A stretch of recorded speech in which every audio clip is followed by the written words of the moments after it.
What is up, everybody?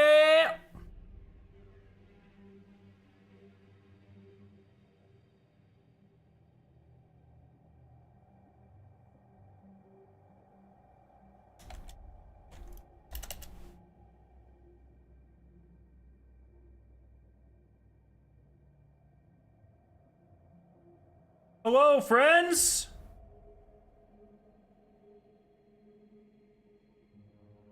Hello. New dungeon. Yep, new dungeon in 3 weeks. 3 weeks.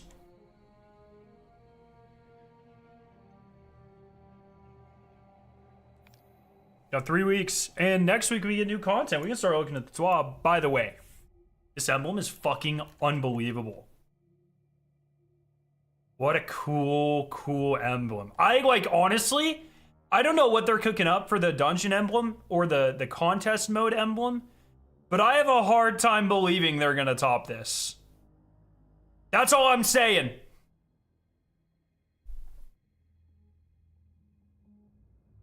So, I don't know. That emblem's fucking sick. That would already be like top 5 day 1 emblems contest for raid and dungeons, for sure, 100%. So, how's everyone doing? Are you guys doing all right? I just was told that we have a 3-day fucking weekend, so I'm vibing. So I need to grind to plus 20 power, and I am nowhere even fucking close. So, well, I probably have like 10 million left, something like that. Fuck. So I'm gonna be playing a lot of Iron Banner, doing Pathfinders. I don't know what we're gonna do. I also have an idea for Skorgan stuff, and I think I want to start working on that this week. I don't think it'll take too much time, but I want to do a. Did Vespers Day 1 have the anomaly in it? What do you mean by that? Oh, the emblem.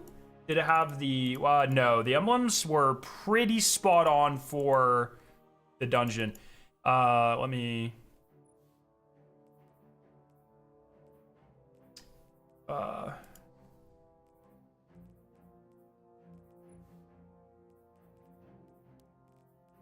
no, it's probably in raid. Yeah, so this is the day 1 emblem. This is the solo flawless emblem, and this is the contest emblem. Beautiful emblem. Beautiful emblem. This is also top 5 contest emblems. Gorgeous. But I think that Wormy takes it, man. Best day 1, best contest emblems. Definitely this one. Crota is up there.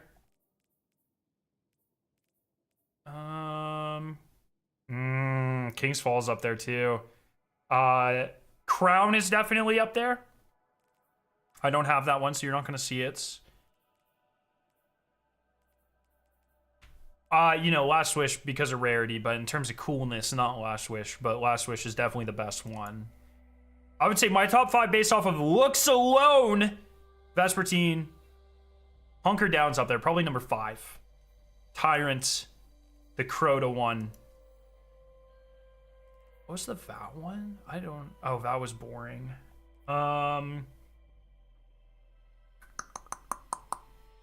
Yeah, I'll probably go with that. Was that 5? The Worm would be in there. I don't know. You like Anomalous? It's just kind of standard. I wish if this one had a cooler icon, like if it wasn't the weird swirly star thing, if you made that,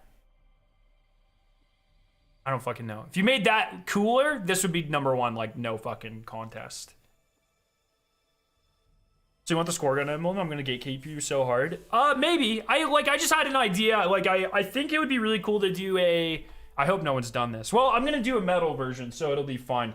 So first off, it occurred to me that I can just record the Skorgan and put it on a MIDI keyboard and just shift the pitch, so I have like literally everything.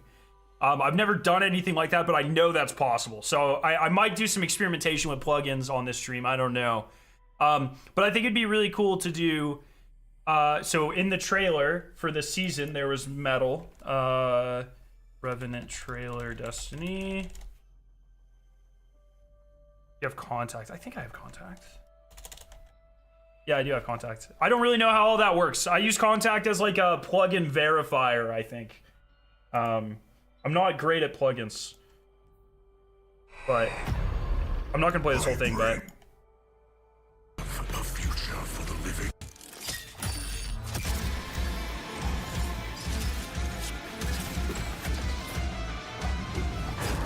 so it's already they already made this metal, so I think it'd be really cool to do like a saga of the Fallen or Elixni thing. So just like little 30-second clips maybe of the big Fallen story. So maybe do like House of Wolves. What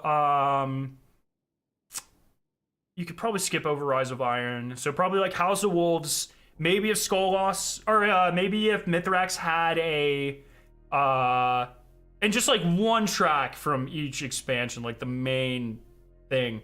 So like Skolos is from House of Wolves. Maybe if Mithrax had one when we first met him on Titan. And then just, you know, Beyond Light, Splicer, Plunder, Revenant. And do like a cool little, tie it all together into like a little, you know, there's a word for what I'm looking for here. A medley, like a little medley of the main progression of the Elixni and Fallen stories, and do like a little metal, you know, metal stuff, use plugins for the Scorpion, and make it like really fucking cool. I think you can do that really well. Yeah, Joe, that'd be fucking awesome. So like, I think that would, and I, you know, 30 seconds from every main expansion. Probably throw the Echo in there as well. The Echo thing. Maybe do like start with the Echo, end with the Echo. Because the Echo is like the battle call of the Elixni, right? I think. So if you do like start to finish and then you do like a little kind of thing in between, I think you can make it really good. So we got Deep Stone Mechanics, now we go to Vow for the new dungeon. Maybe Vow Mechanics. Yeah, I bet they're gonna be kind of like bastardized Vow Mechanics for sure. Ready to go from the new Zombies map to Heresy.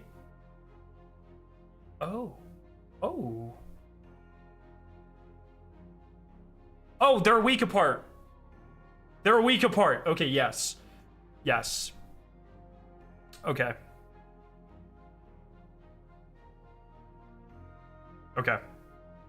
Anyways, that's kind of the idea. I'm playing around with it, and so I really have to like dig into OSTs and pull things out into my DAW and really kind of plan it out. So I'm not sure if I'll do that this stream or if I'll just stick to Iron Banner, and maybe I'll do music stream this weekend, you know, tomorrow or Saturday or Monday. I'm not sure. I'll play around with the ideas. I think I want to do it, but I have to kind of like, I've got the vibe and I'm really feeling good about it, but I get in these moods where I just have like a lot of inspiration, and then I'll work on it for 8 hours, and then that's like my life. I do that with all music. I'm actually doing that right now with a song, which I think I finally, like, I'm really trying to get my production down so like it's fuller. And it's not a lot of the problems with the production for the songs I put out is, especially they're getting better and better in terms of production, but they're still very spacey. Like they sound far away. I want very loud, modern, well produced, and I'm working on it. I'm working on learning like how to do that. So this could be another cool exercise for that. Hey, Hoon. Anyways, fucking this week in Destiny, dead game. Why? I don't know. I just made myself mad. Well, you get the new dungeon on February 7th, the Sundered Doctrine. Now, one thing before we start that really bugs me is, for some reason, I don't know if this has been a thing for all the TWABs, I just noticed for this one, they're using a screenshot from Echoes as the background, even though that's the Revenant logo. So that kind of pissed me off a little bit, but that's okay. It's not a huge deal. New dungeon is called Sundered Doctrine. Heresy is right around the corner, and it comes with the launch of a new dungeon on Friday, February 7th, which we will be fucking locked in for. We'll be going for the world's first. We'll be going for the best placement that we can get, and then we'll be going immediately back in to solve all the puzzles. You know, keep it locked in. Travel to Savathun's throne world and infiltrate Rolk's pyramid ship in the new dungeon, Sundered Doctrine.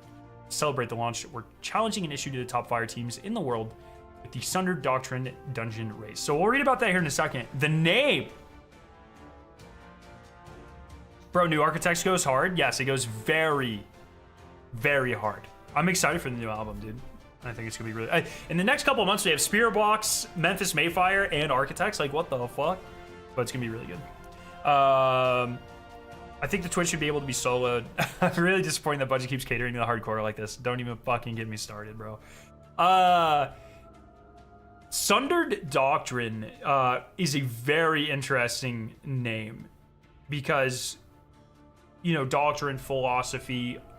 I would most like attribute this to like the sword logic, but I wouldn't necessarily call it a doctrine. Like, I think it keeps that same vibe, but doctrine feels too like dressed up or official, right? Whereas sword logic is very like savage. So that's a very interesting title. I don't know what they're going for there necessarily, but very cool. Sundered, swamp, sunken, you know, makes sense there.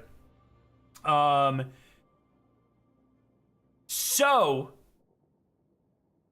I don't like, you know, I would think, you know, you think pyramid ship, you would think like, especially Rolk's pyramid ship, Taken, Scorn, specifically Scorn, and then Dread. But if you look at the emblem, which we're going to talk about in a little bit, they very clearly have a Hive Worm here. But also, I'm like 90% sure it wasn't Caretaker like the product of like Hive Worm experimentation by Rolk. Like, did I make that up? So I think we're inside of the worm. That's what Joe keeps saying. He is convinced we're jumping inside of the worm. Just kind of, it's a cool idea. I just don't think they do it.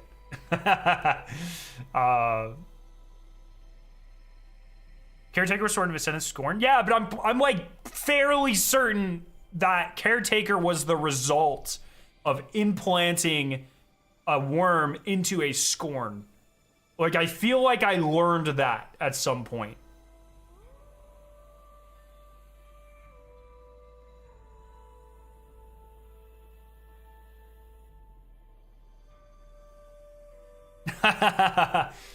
So, I think this is going to be really fun. I love the idea. Probably our last hurrah with pyramid architecture, I would say. And we haven't really been there. It was weird because I feel like for a while there, I was getting really sick of pyramid architecture. And then Final Shape came out. I think like Into the Light, I was like, okay, I never want to see another pyramid again. And then Final Shape came out, and there was kind of like more advanced versions of that architecture, but the pyramid, I'm actually not mad that we're going back. Like it, and I bet it'll be refreshed. Like, you know, Vesper's Host was like a refreshed, you know, Clovis facility. And so it had like callbacks, but it was very different, and it had additional things that we had never seen before. I bet they're gonna do the same here. What does that look like? I'm really excited to find out. So, empowered by darkness based on resonant technology from the pyramid, the Caretaker was entrusted with a collection of worm spawns as well as other entities from the Witness. And Rolk had previously analyzed and stored within the pyramid. It was slain by intrepid Guardian fire team that stormed the vessel. Formerly an elixir from an unknown fallen house, not much is known about the Caretaker, including its origin or true purpose. Okay, interesting. But yeah, it says, who posited that the Caretaker was a successful result of a fusion between a Scorn and a worm larva. That's what I thought. But I'm pretty excited for that. I think this is going to be cool. I'm excited to see if they do use Vow mechanics. Now, I want you all to understand the level of crash out I'm going to have if we get, what's the ferry, the boat called? Is there a name for that encounter at the very beginning of Vow? I don't even remember what the fuck we call it. The boat. If we have to do the goddamn boat again, I'm gonna freak the fuck out. I want you all to understand. Yeah, the escort mission, exactly. The barge, I think that's what we collectively called it. Yeah. I'm gonna freak out. I want you guys to understand.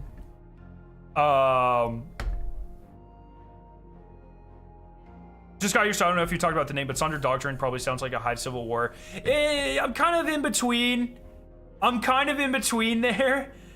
Because like I did talk about it a little bit, but Doctrine sounds like, you know, I get, if you talk about philosophies in Destiny, like sword logic is like the top, right? Like that's the obvious answer. But Doctrine to me is too like dressed up. It's too official, too formal, compared to like the idea of sword logic, which feels much more savage or primitive. So I don't know if that's what they're going for. By definition, it is technically a doctrine, but it doesn't feel like you would ever use the word doctrine to describe it. At least it doesn't to me. So I'm interested to see how that plays.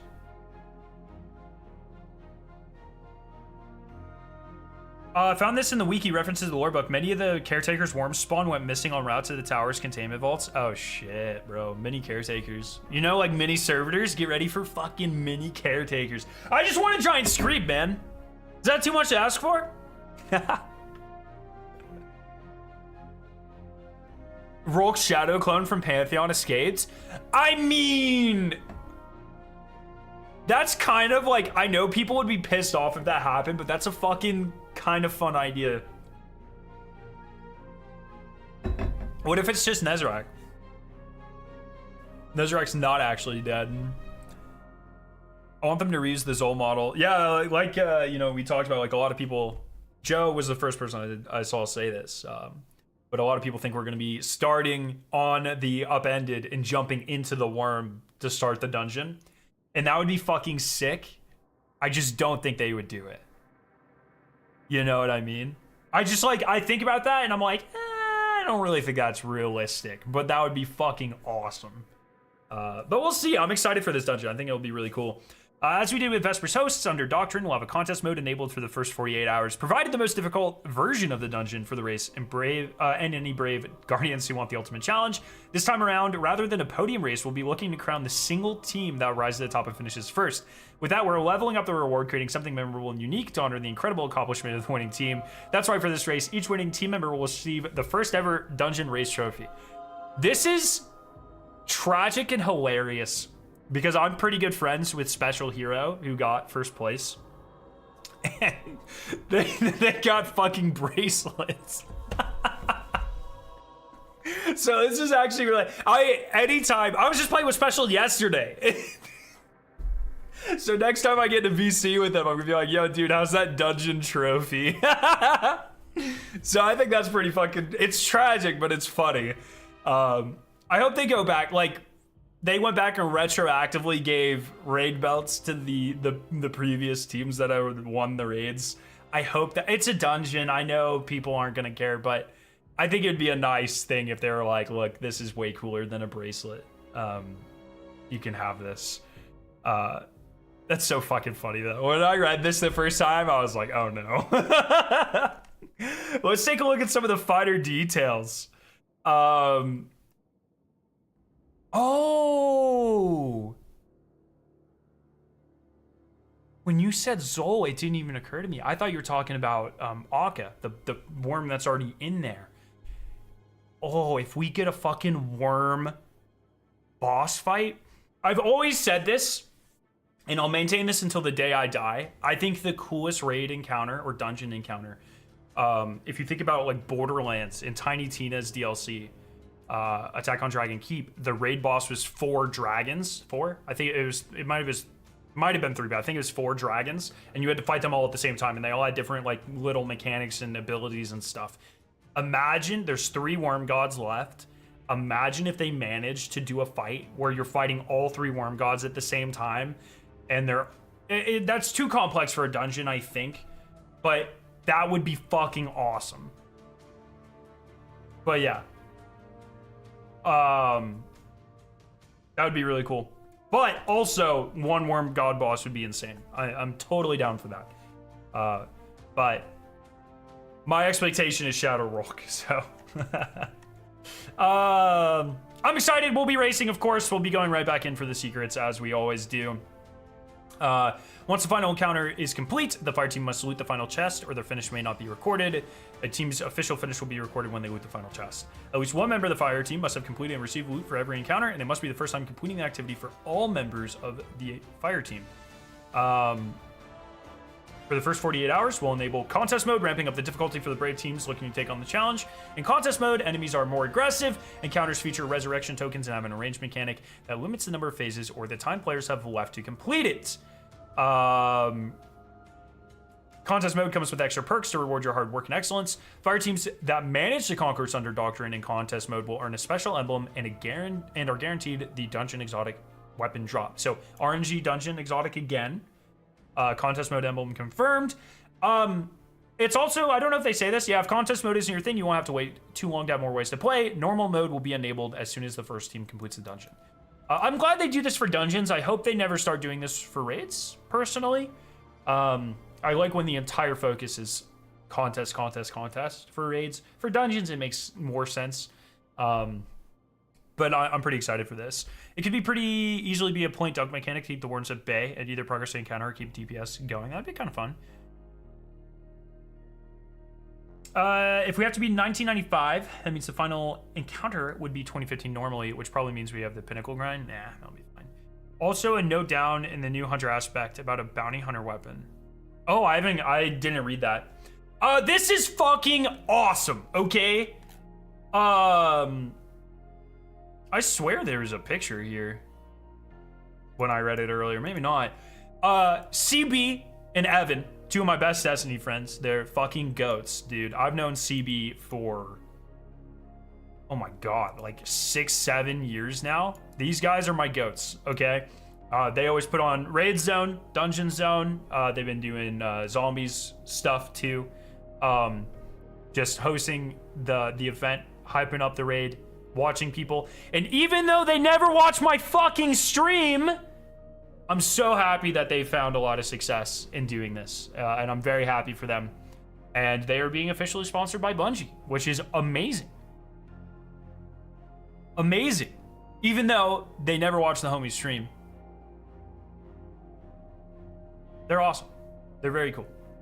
So I love this for them. I love Bungie's partner guy. I don't know if I won't say his name because I don't know if he wants to be public or not. But about a year or two ago, they got a new guy who's the head coordinator between content creators and Bungie, and he is one of the nicest people on earth. He's fucking awesome, and he facilitates things like this. And this is incredible. I love seeing stuff like this. It is amazing. It's, great for the relationship between the developers and the community, and it's just like a cool little thing to rally around. This is awesome. I'm so happy for them. And even though they never watch my fucking streams, even though we have some really good placements, I'm so happy for them. And I hope they continue. I hope this is really successful and they keep doing it.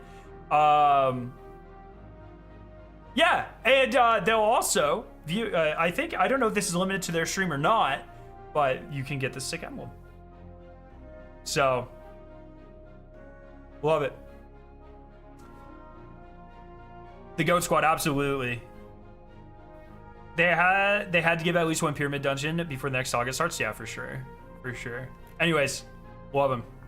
Those are my boys, so I'm super happy for them. Okay, abilities team stuff. This is very interesting. We have a mountain of new abilities coming for content for episode Heresy. Today we're looking at all the changes and additions in 3 broad sections. New arc verb, bolt charge, new aspects added, and Heresy ability balance pass. I love that they're still changing. This is really cool. We're still getting verbs. They're still adding new aspects. This is really exciting. Was kind of worried that after we got prismatic, it would be just kind of on autopilot from here for abilities. But they're still adding and changing, and that's really exciting to me. So that's really cool. I still haven't got my Kel's Vengeance emblem yet, but I'm actually kind of upset they made it more common. I agree. I'm glad they didn't make it guaranteed. So, at least there's a middle ground there. But I'm adamant that there needs to be a cosmetic chase. I know some people have to run it like 20, 30 times. So, maybe that's a bit excessive or whatever. But, I'm just glad it exists. You know what I mean? I'm not going to look a gift horse in the mouth here. This is the only chase this season was a fucking emblem from the last mission, okay? So, I'm glad it exists. But, is what it is. What was the Twitch emblem for Vesper? I don't think there was one. I don't remember one, at least. I didn't get it, if there was one. We've had time to sit with the Arc subclasses for some time now. Was Arc first? Or was Void first? No, Arc was second. And what's Solar, Arc, Void? Or Void, Solar, Arc? It was Void first, with Witch Queen, right? And then it was Solar with Haunted, Arc with Plunder.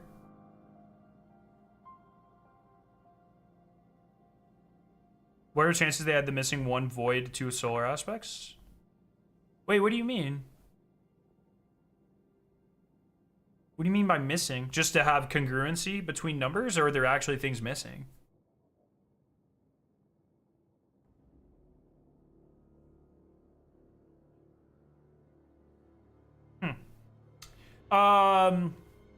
We want to use that space to add something. Yeah, so Arc was actually the last one. That's interesting. I wonder if Arc was like the least used subclass. We wanted to use that space to add something that brought Arc a powerful damage tool that we felt was missing. However, Bolt Charge was a little different mechanically than our previous ones. Bolt Charge is a positive stacking buff that you build up on yourself over time. Once you reach max charge, your next ability attack will unleash a devastating bolt of Arc Lightning. While you have one or more stacks from any source, aspects, fragments, weapon perks, dealing damage with any weapon increases your bolt counter stack. Each time a stack is gained, you gain a chunk of melee energy. At 10 stacks, your bolt charge is ready, and any ability damage, arc or otherwise, summons a powerful arc bolt, dealing roughly the same amount of damage as a solar ignition with a smaller area of effect. Different from ignition, though, bolt charge is tuned to have more consistent and predictable uptime.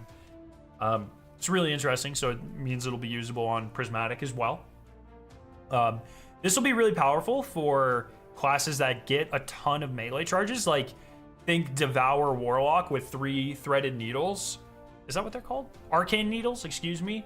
Constantly getting that melee energy back, I think, will be really good. Depending on what this looks like how easily you're able to get on Prismatic, like if they change aspects or fragments, or if you're just gonna have to get it from weapon perks. We'll see.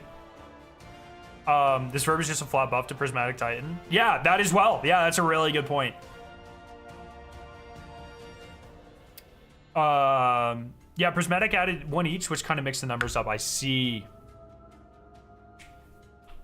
Hey, Scarrow, I finally finished all triumphs except for some of the flawless raids. I'm really struggling to get groups for the flawless raids. Would you have any tips for finding a team for these? I don't know how proficient you are in the game, Blaziken. If you have most triumphs, I'm going to assume pretty. I am going to say at this point, you are probably much better off trying to find a team to 3 or 4 man flawless. Is going to be my assumption.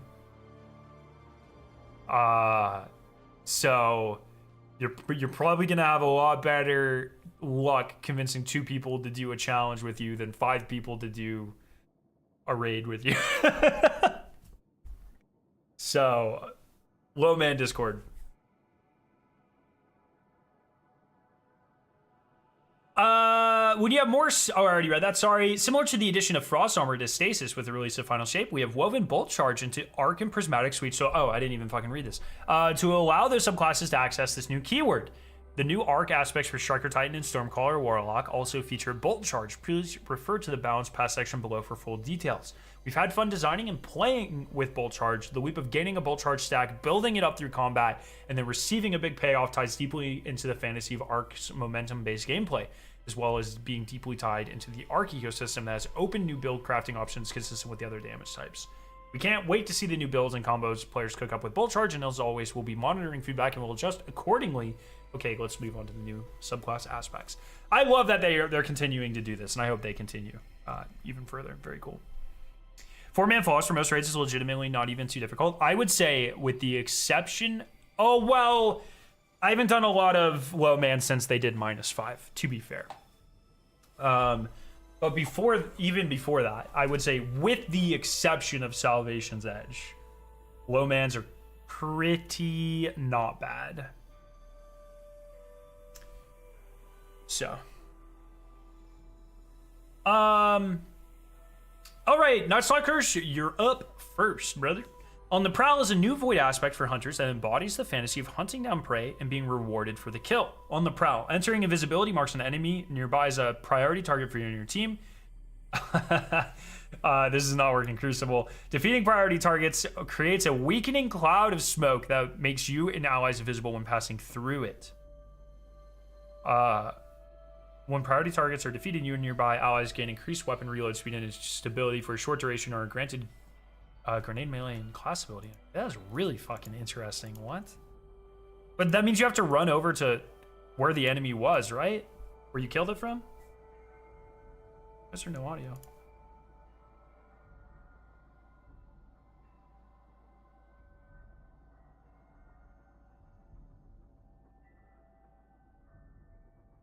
Okay. Interesting. Nightstalker has many ways to go invisible. Oh, so that will actually work in Crucible. It's just does not allow you to see them through walls. That could be pretty fucking good.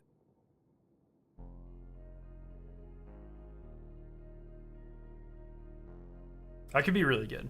I'm interested in that.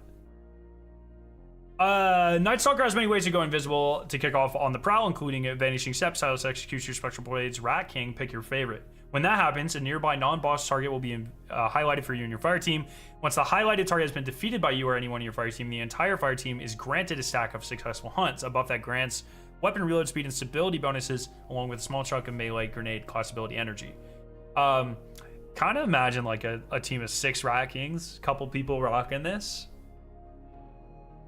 Good. Also, you get your health back when you reload with Rat King. Could, right? That's a thing? I think that's a thing. What we envisioned for this aspect was to embody what it means to be a Void Hunter. To us, it is important to reflect the fantasy of a bounty hunter. On the Prowl works well with the entire Nightstalker kit and allows your allies in on the fun for a short time. Even Warlocks and Titans can feel what it's like to be a bounty hunter. Wait, we didn't ship a bounty hunter gun too. Oh, didn't we ship a bounty hunter gun too? Curious. Wait, they've already said ship. Are they? Is this talking about,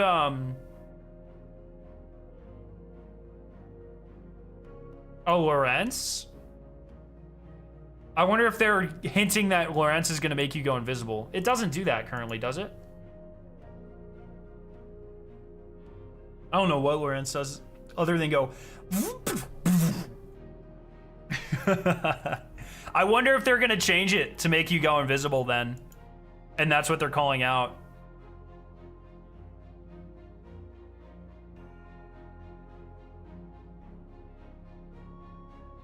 Yeah, I think that's what they're doing. Or there's a synergy here. That's cool. I think I would wager at some point, I bet the sandbox is going to get pretty stale. And I bet the way they expand on it is somehow allowing you to equip 3 aspects instead of 2.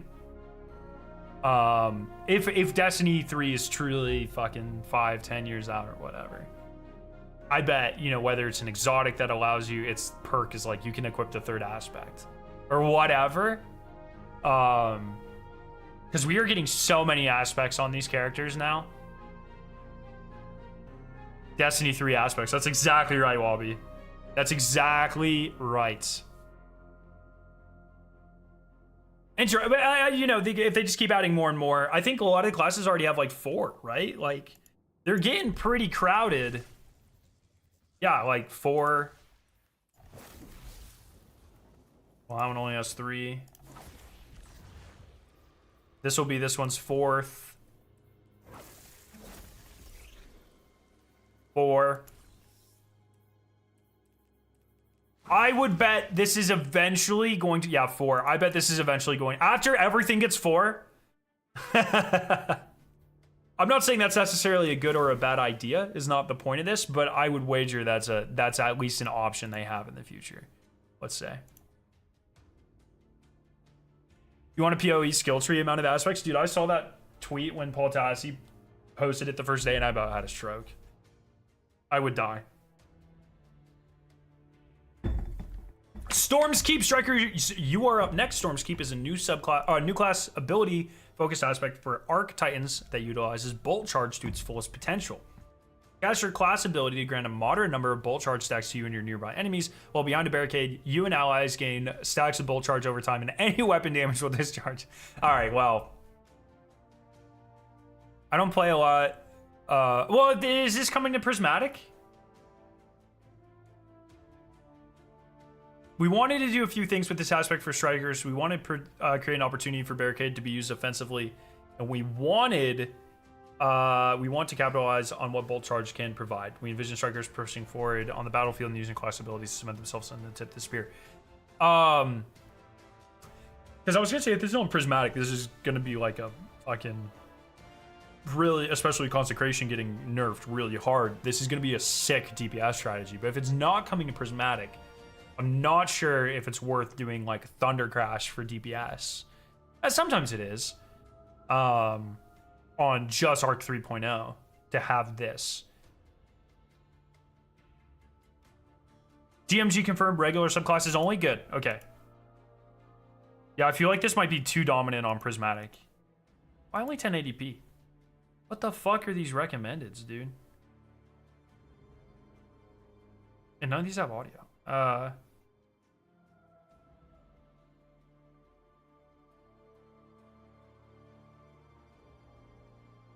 Bruh, did that even go?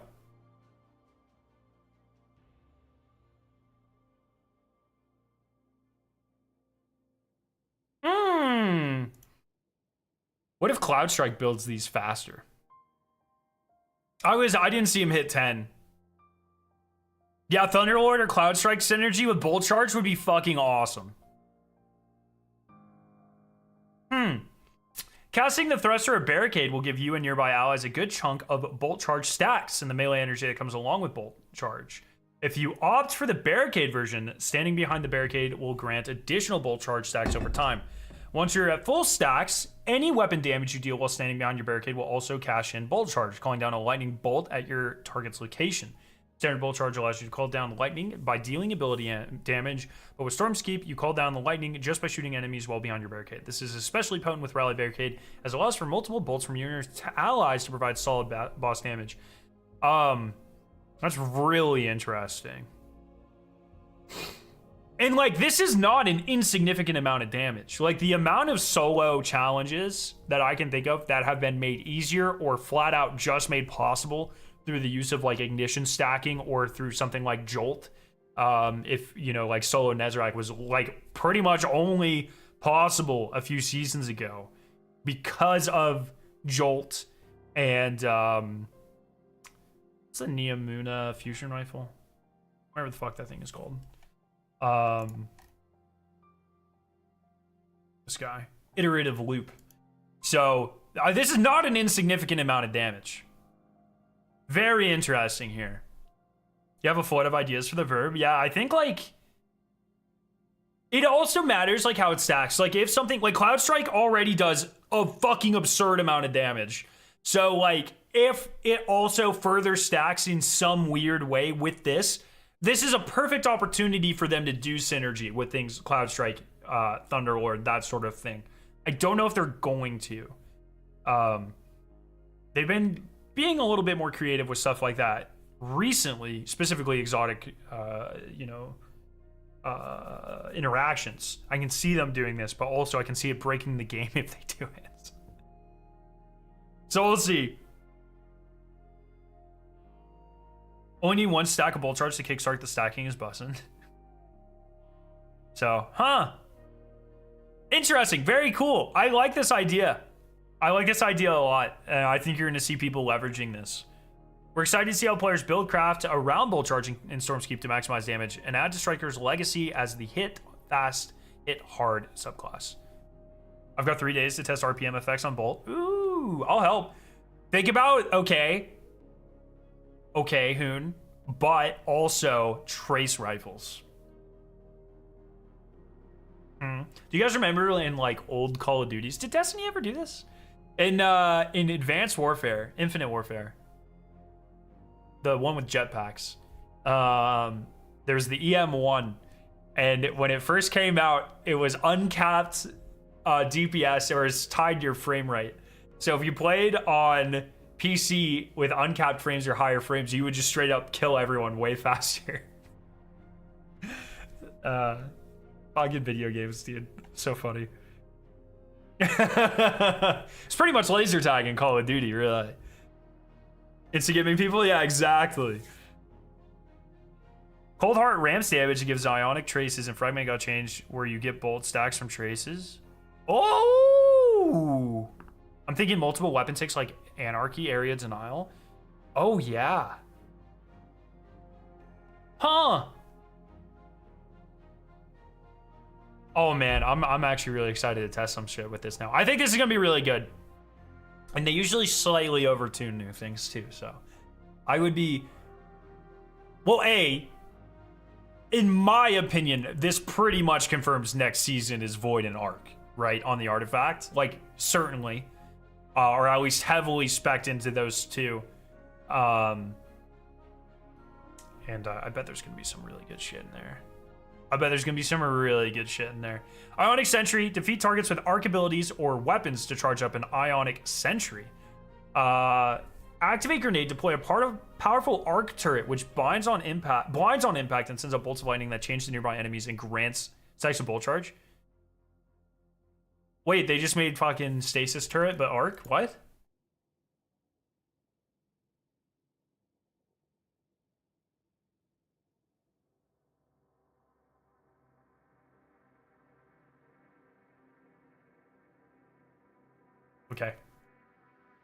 Okay.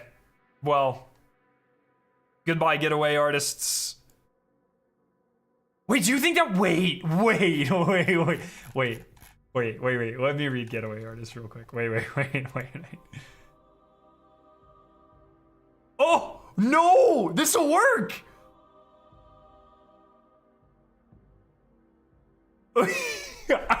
Just getaway artists, but goodbye prismatic getaway artists. Hello arc getaway artists. Oh my gosh. That's gonna be fucking disgusting.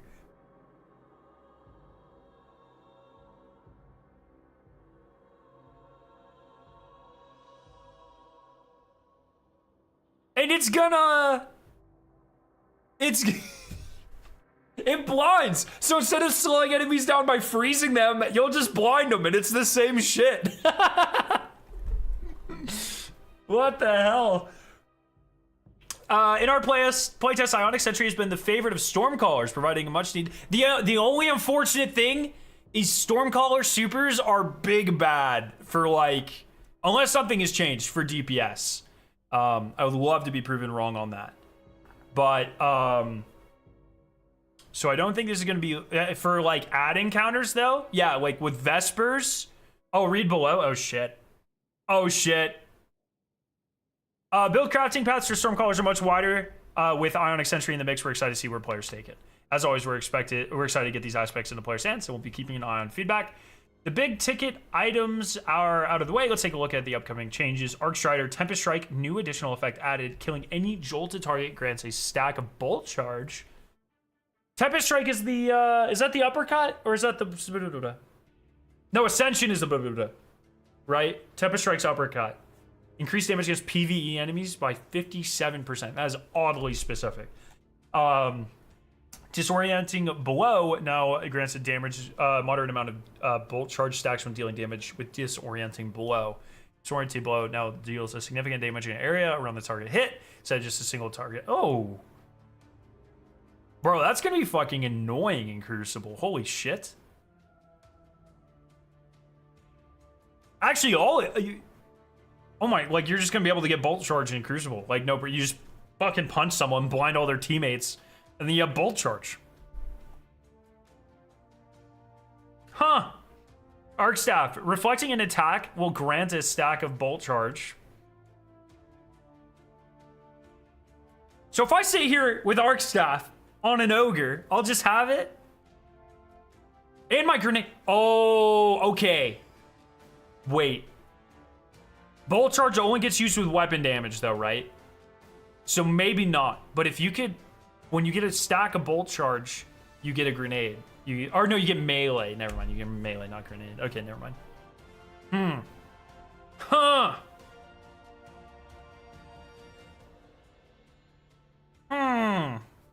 Ascension increased fragment slots to 3 on Arc.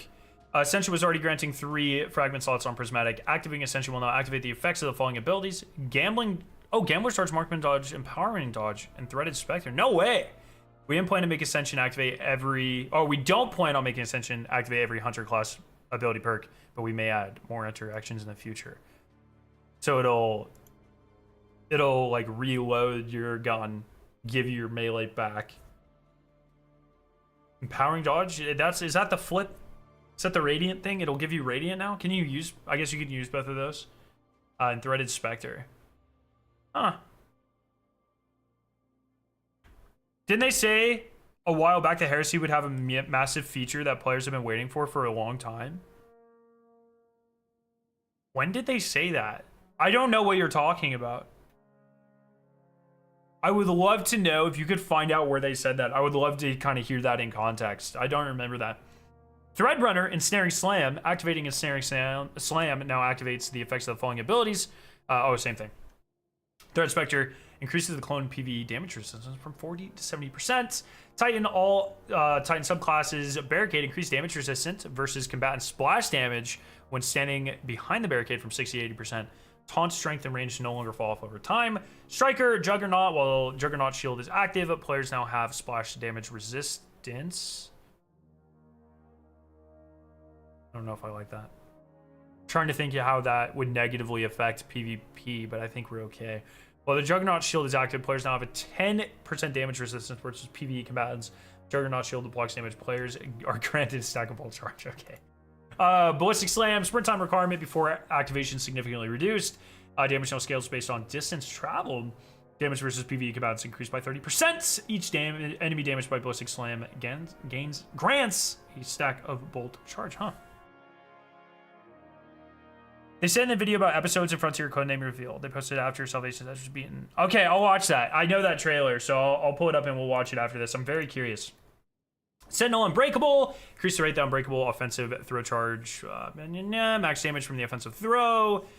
I really want to see, like, these are fine. This is a huge one. Consecration. Reduce Scorch Wave and Slam damage in PvE by 55%.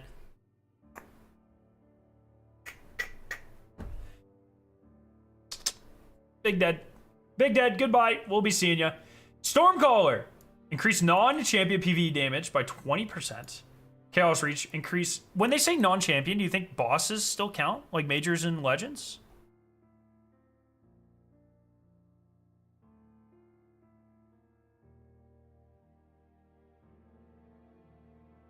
Alright, if the ignition is still good. Okay, I'll trust you guys. I'll trust you. Okay. So this counting on bosses, Chaos Reach increased PvE damage by 15%. Does Aegis have just the raw super damage?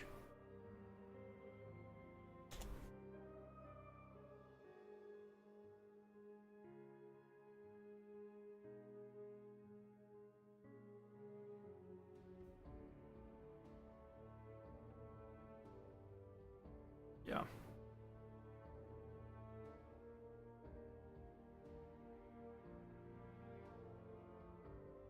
Okay, so let's just say regular. We're looking at about 710,000 versus, and now add that.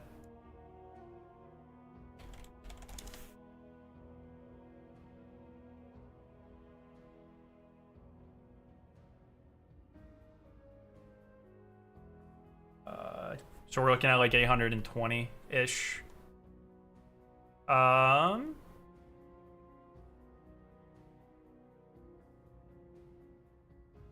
More than Blade Bro. Whoa.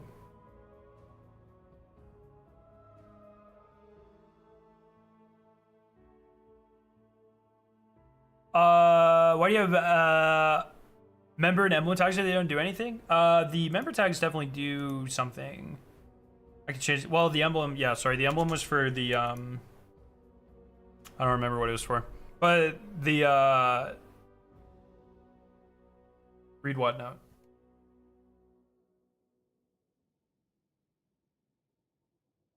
Oh, this note? We're reviewing the damage cost ratio for certain abilities. It became clear that Consecration was doing too much for too little. We don't want to take away the dramatic pop moment when landing both waves on the target, though, so we kept this increased ignition damage bonus, instead reduce the wave damage. We suspect we also might need to adjust it. Oh, so they're like, okay, it's still pretty good. Okay, fair enough. That's not regular. So yeah, I know it's with Geomags, but you're not going to run it without Geomags if you're in a... in that situation. I mean, regular is going to be way fucking down here, right? Where? Oh, does he not have just regular?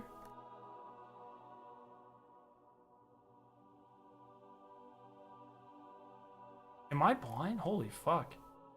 I think it might be blind, my friends. Or he just doesn't have it.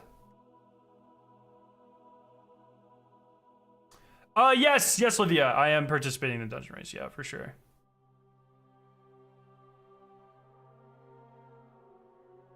%30 loss? Okay. Yeah, I don't know if he has it on here. Yeah, it's pretty bad. But you're not going to use it without Geomags. Well, now that I got buffed, you might. But if we say like 820, that still is not super... Well, it's better than Gathering Storm. What's his DPS? Does he have total damage? This is not... or is this actual... Whatever. We'll get the real numbers once it comes out, okay? It just might be viable, okay? I just want it to be a little viable. We'll see. Where will you be putting the Dungeon Race trophy? Right back there. Right here. Yeah, I'm gonna have to do... I've been so Destiny washed since Vesper came out. I've just been such a dad and not doing anything difficult. I'm gonna have to, like, spend... next week or the week after, the last week of the season, I'm just gonna have to fucking like remember how to do damage rotations, fucking read up on what's changed over the last 4 months and what's good and what's not. It's been rough. But I'm excited to get back into it. I like having reasons to do that. Voidwalker,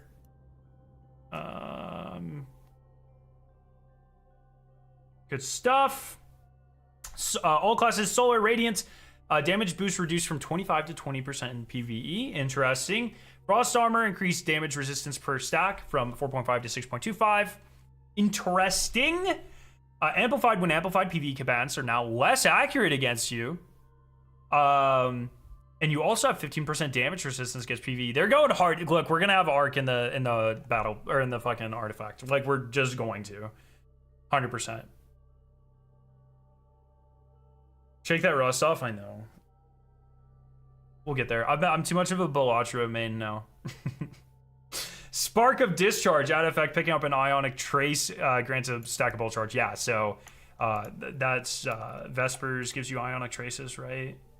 Did I make that up? No, did I make that?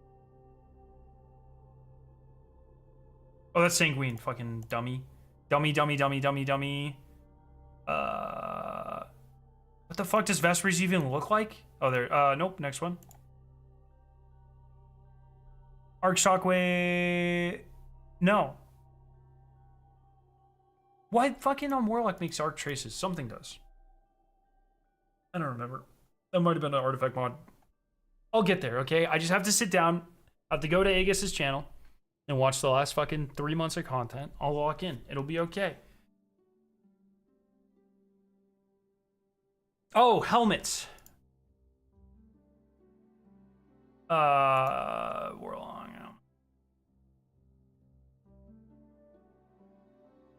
Nope. Nope.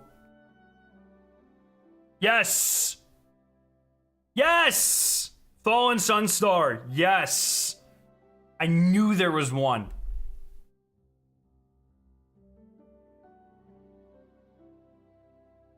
We're out here. We're half build crafting with memories of faded memories of something that might have happened, okay? This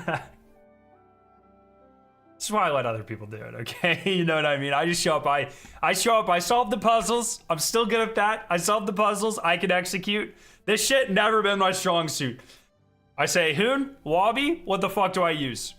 They put it in a spreadsheet and I use it. And then I don't use anything else until they tell me the next thing to use, okay?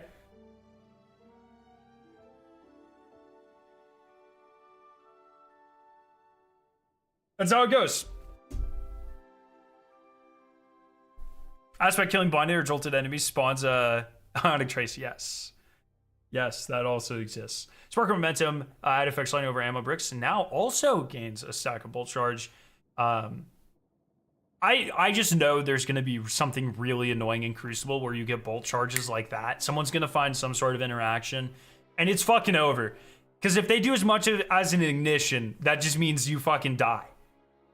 Okay, if it's activated on gun damage and they do as much as an ignition, someone's gonna find some way where you can shoot someone's time. That's exactly what the fuck's gonna happen. I'm telling you right now. Get ready to fucking clip this, okay? What's gonna happen is one of these punches, because all you need for bolt charge is a stack, right? And then you can start building it. So you're just gonna punch an enemy, or you're gonna fucking bam an enemy. And then you have one stack, and then you shoot a fucking decoy, or you shoot a Titan shield, or you shoot a grenade, or you shoot, yeah, oh my god, stasis shards. If any of these things still work like that, I don't remember. I know barricades, I mean, fuck, holy shit. And they're gonna build this, and then you're gonna get fucking 10 stacks, and then you're gonna shoot an enemy, and they're gonna be instantly dead.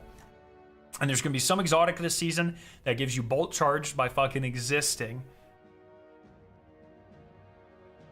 I've been here before, okay? I know what this looks like. I've seen this spiral out of control 10 too many times. This is gonna be very annoying for like 2 months. Yeah,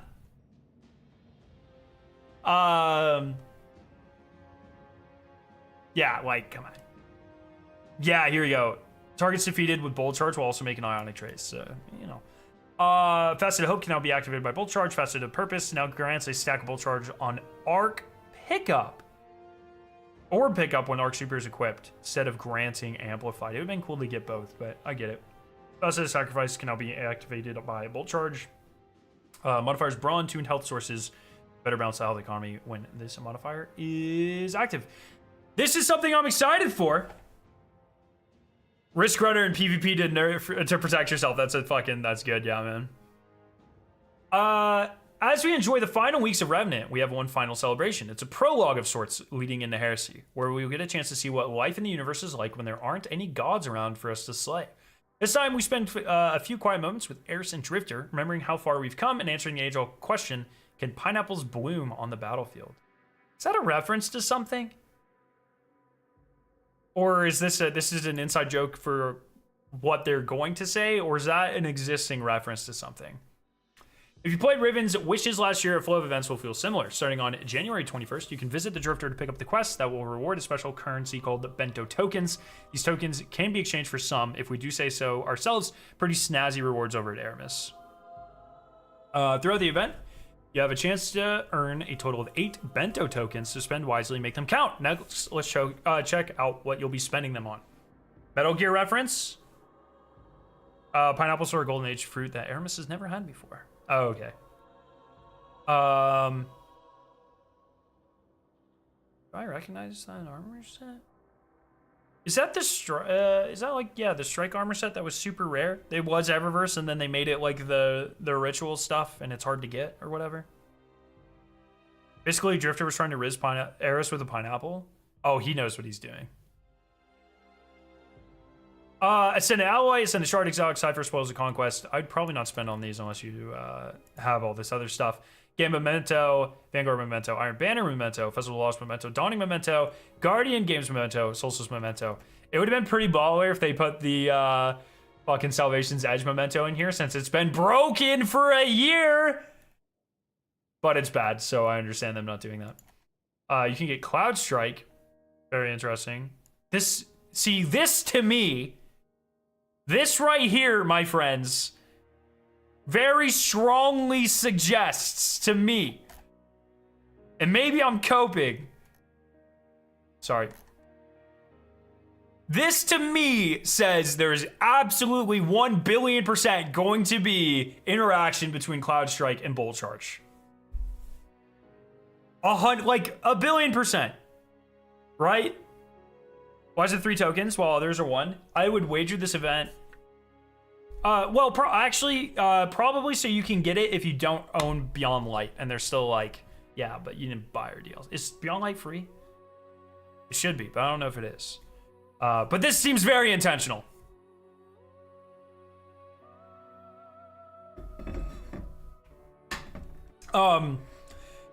Also, them giving God rolls of Cataphract, Envious Assassin Bait and Switch, Igneous Hammer, Precision Instrument, Range Matchwork, Horror's Least. Is Horror's Least rapid? I think it is, right? Rapids are supposedly like fucking busted, right? It is a rapid. I think rapids are really good right now, or they're about to be really good. Riptide. I don't know about this one, but to me this says that GLs are about to get nerfed or power crept by something else. Personally, that's how I interpret this. Even though Cataphract's not the best GL anymore, it's still very, very, very, very, very fucking good. To me, this says this is probably about to be, bad. Igneous is coming back, so... Did I make that up? Isn't Igneous coming back next season? Is it here? No, is Igneous here and Exalted's coming back? I thought they were both... Something's fucking happening. I don't know. I barely fucking played Trials. Yeah, I know Palindrome's coming back. I know Exalted is coming back. Is Igneous not coming back as well?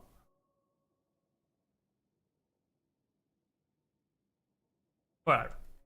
Or at least interesting. Riptide. I might be missing something. I don't know. I haven't thought about Riptide in years. It's already in? Yeah, that's what I thought. I don't fucking know what's happening. And to make it even sweeter, once you have turned in 5 bento tokens, you'll gain access to something as precious and pale as the moon. That's right, Chatterwhite is coming back as a reward for participating in this event. The passive prologue event won't be around for 2 weeks, so don't waste any time. Make sure to send all your bento tokens before the start of Heresy. I'm excited for this. I think it's going to be pretty fun. Excited for next Tuesday to just farm it out, have some fun dialogue, get some cool rewards. Have fun, you know? And get Chatterwhite.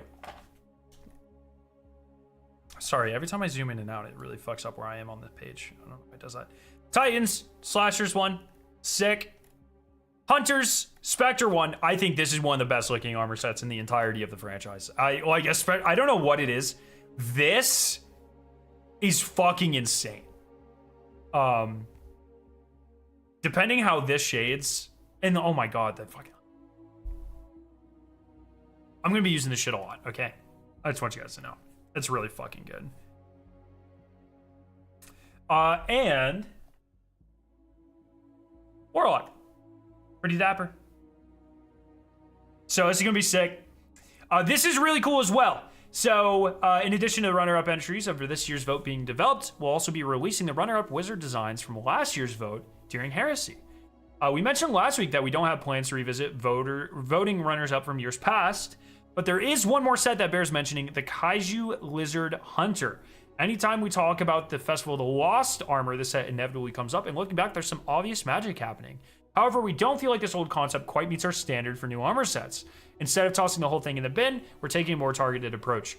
In 2025, we will be releasing a legendary Hunter Cloak ornament that pairs with a new look for the Dragon Shadow Exotic Hunter chest armor. Both items will be Kaiju Lizard themed and will pull inspiration from old Festival of the Lost concepts. That is sick. So that'll be like I usually call them exotic augments. I don't know if they have like an official name, but there's a ton of them. I'm gonna actually go to a different character that's not my hunter, so I don't fuck up my Iron Banner shit. But these are some of my favorite armor pieces in the game. They're incredible. Actually, wait, I already have them on my Titan. Money only though? Yeah, but I mean that's like literally what it already would have been. They're event sets. I don't know why anyone's surprised by that at this point.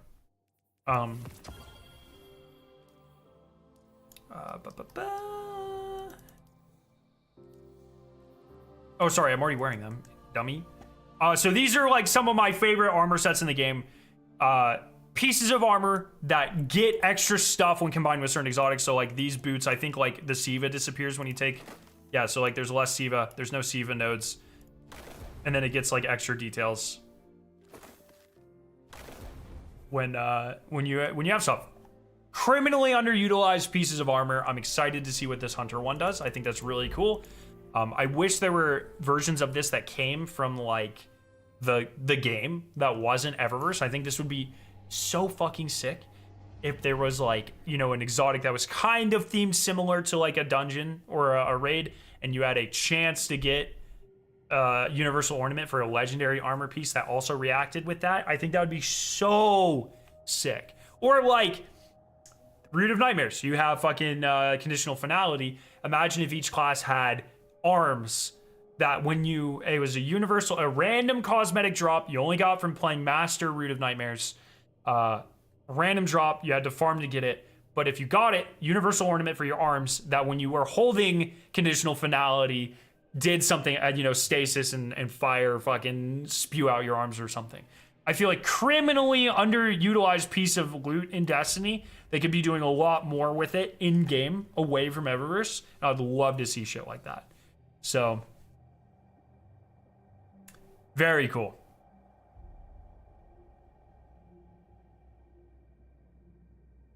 Yeah, exactly. So I think that would be so fucking cool if they did that. So,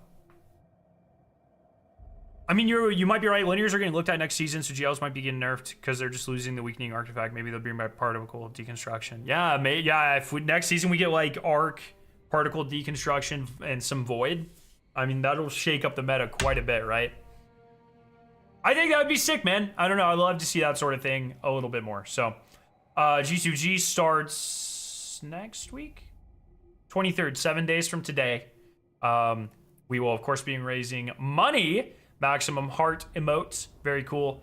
Cell shaded Sparrow. And comic book shader. I'm hoping this makes you cell shaded. It doesn't look like it, but we'll see. We shall see. I'm excited for all of these. And always raising money for great, great cause. More votes. Yeah. All right. I think for now, let's chill and do some Iron Banner. Maybe I'll work on the music idea a little bit off stream, and then maybe later this week on, like I said, like Saturday or maybe Monday, because I don't have work Monday. Maybe I'll do a stream where we're just working on Scorgan music. I think that could be really fun. So.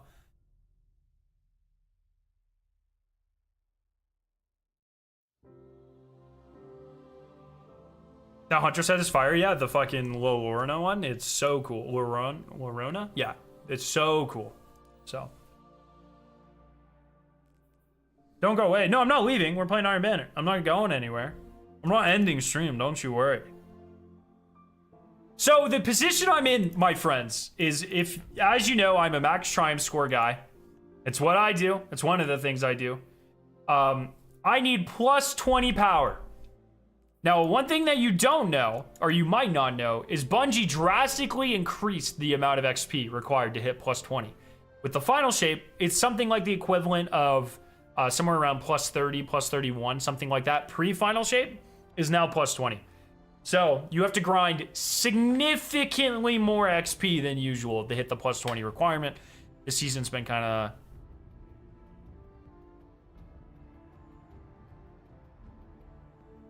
not a lot of content, not a lot of grind, so I haven't been playing that much. So I'm somewhere in the 10 million XP range away from hitting plus 20.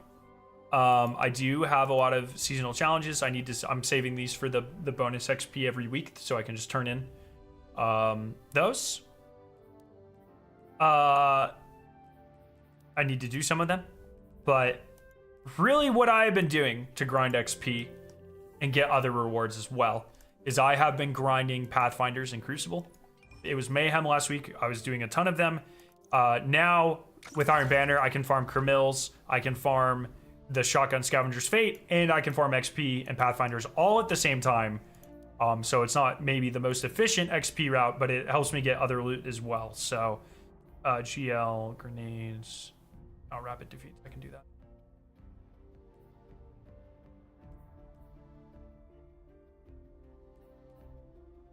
Okay.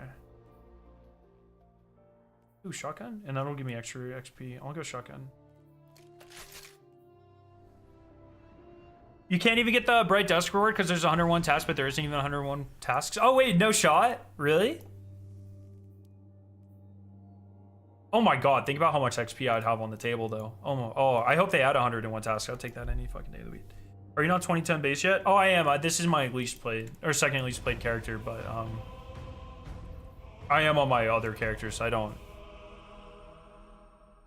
This is one that I have this argument with people all the time. And usually during expansions when it matters more, I do not give a fuck about light, okay? Especially now that they've put in Fireteam Finder.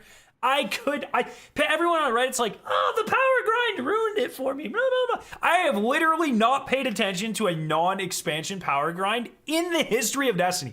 I do not fucking care at all. I have never, even when there wasn't Fireteam power, it just happened. Like, I don't fucking care. I never do my pinnacles on purpose. I never infuse things on purpose. It just happens, okay? It doesn't affect the way I play the game literally at all. And now that there's Fireteam power, it negative influences the way I play the game. Like, it's like... Eruption. I play the game better now that I don't even have to care about it. I don't even give a fuck. So, if I'm on a character that I don't play solo activities on, that require light level, like my hunter, I barely ever touch it except for in Crucible.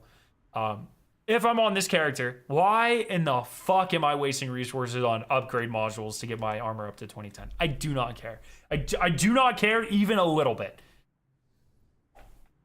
Any power infusion on this character has been done subconsciously, like me not paying attention. It's just how I play the game. I don't know. Anyone who complains about that, like, you're crazy, man. I don't even know.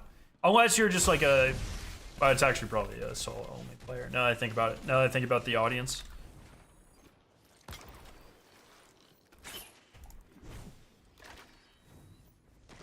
But I need like 20 shotgun kills. Oh my god, that's so bright. What the fuck?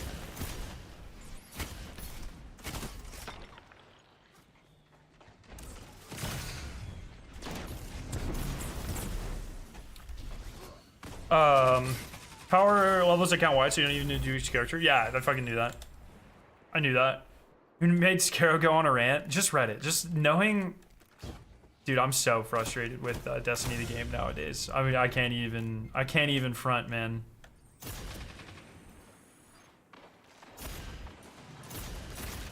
Brother, sorry, I'm a little...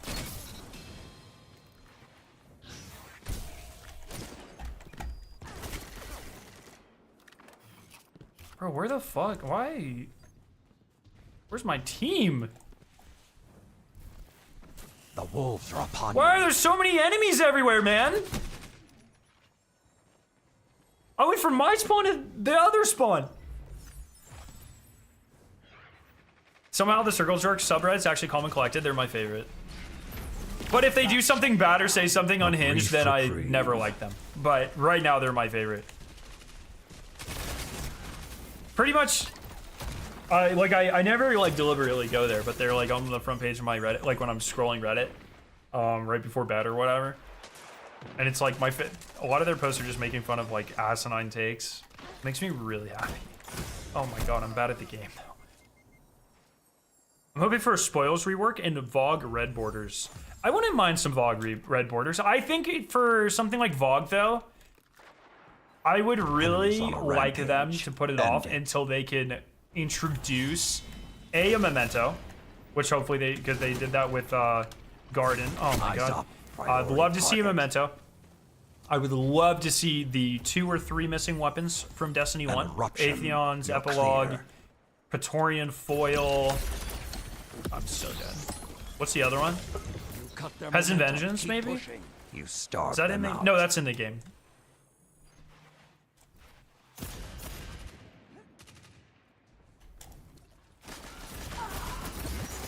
2 down. Keep it up.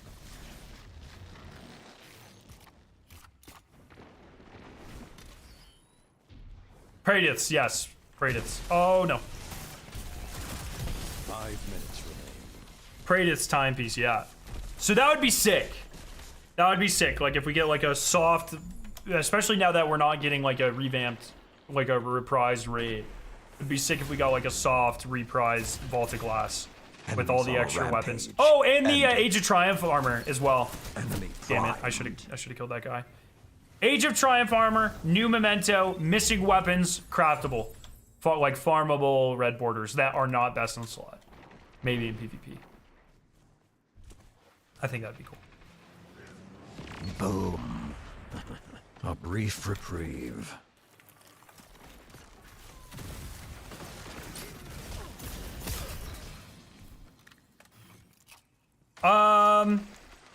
How often during PvP do you have someone on your team and the other team message you saying they follow on YouTube? It's rarely like they say like I follow you or whatever. Usually it's like heart Scarrow, thanks for the video or whatever. Yeah, you know, it's a little different, but I'd say once every 4 or 5 matches, something like that. Maybe that might be a little high. Why one every 6, 7, somewhere in there. It kind of depends on the day.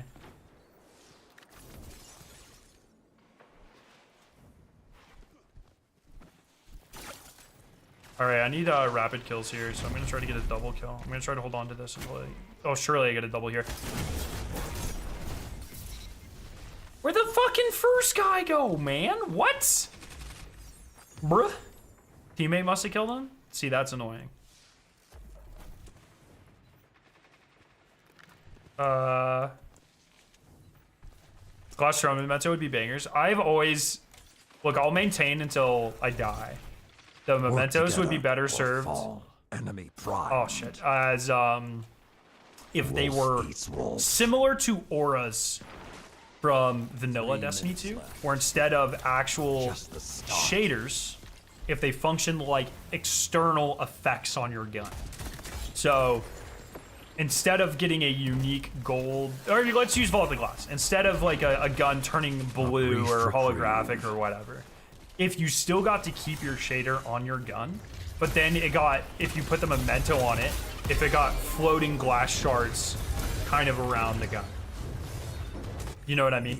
And that way you could shade your gun however you want, and you have the extra effects on your gun in kind of a stacking fashion. I'm not sure what tech would be required for that or whatever, and but I think that would be...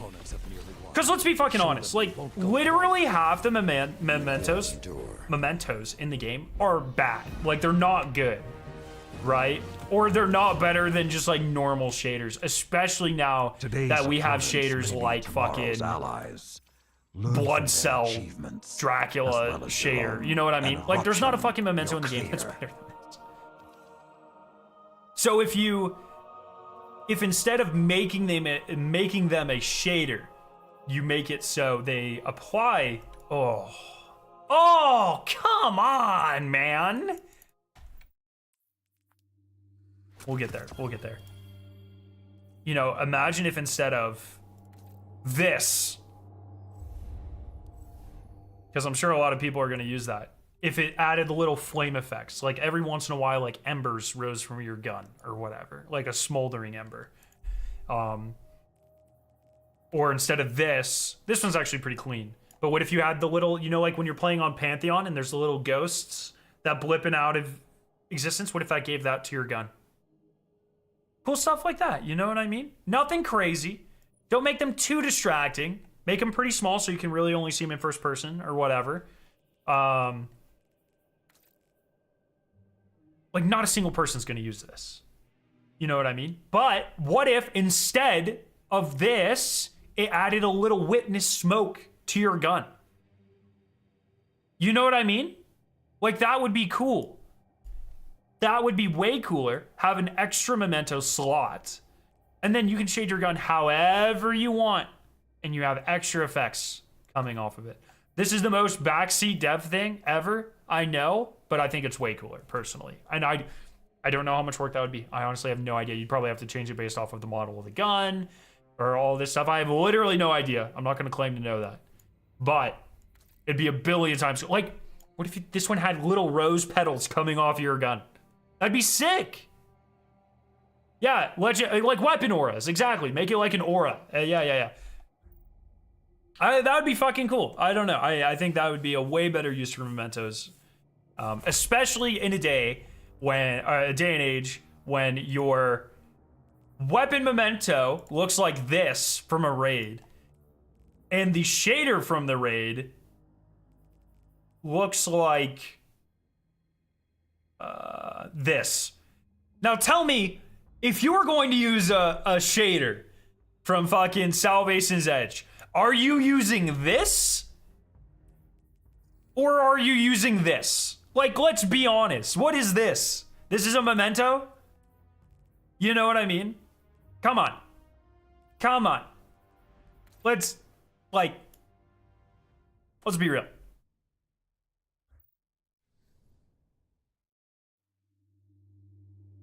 Do you notice how the Titan aspect is just Kabar from the middle game? The mobile game from Destiny Rising? Destiny Rising went into the future and ripped off Destiny. Like how it is for Black Armory weapons. Oh, yeah! Actually, yes. Do they still do that? Like if I pull...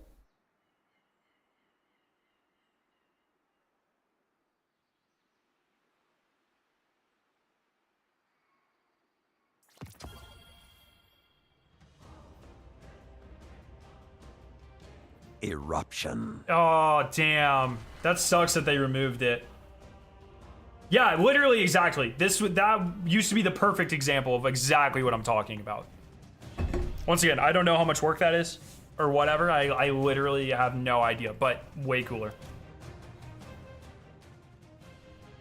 There's an Iron Banner memento. Yeah, I did this season. Memento bugged for 8 months is crazy work. I think it's really funny. Not because it's been bugged for so long, but because I think 3 times now, I think maybe 2. Apart. I think 3 times they've said they fixed it, and it's never been fixed. That is just so funny to me, and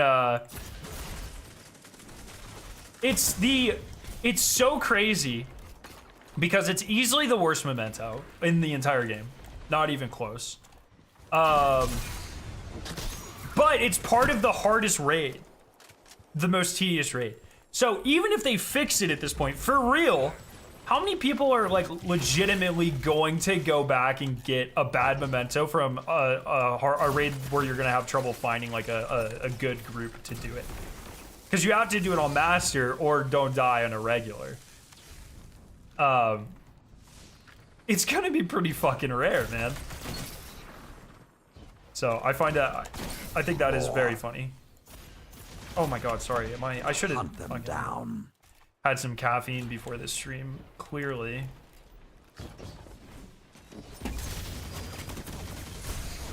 Teammates. Teammates! Bruh, that would have been a headshot if I could penetrate my team's back. I should have phrased that. That's a crazy sentence I just said there.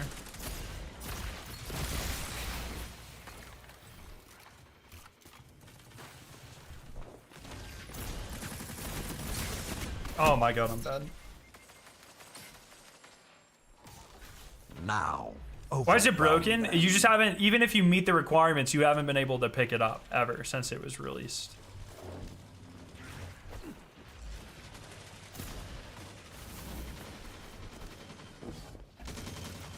Promising.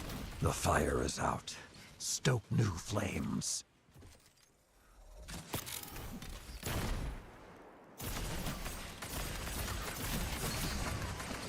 Man, I'm not hitting my shots today. The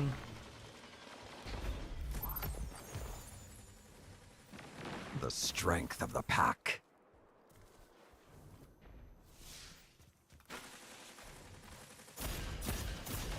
This hunt is finished. Enemies on a rampage. End it. Yes, again. Again. Target down, but stay alert. That shut them down. Their fury dims. I think I can get, yeah, on this map I'll be able to get a double kill. I see flawless SE for max triumph score, so getting Memento at the same time would be great. Yeah!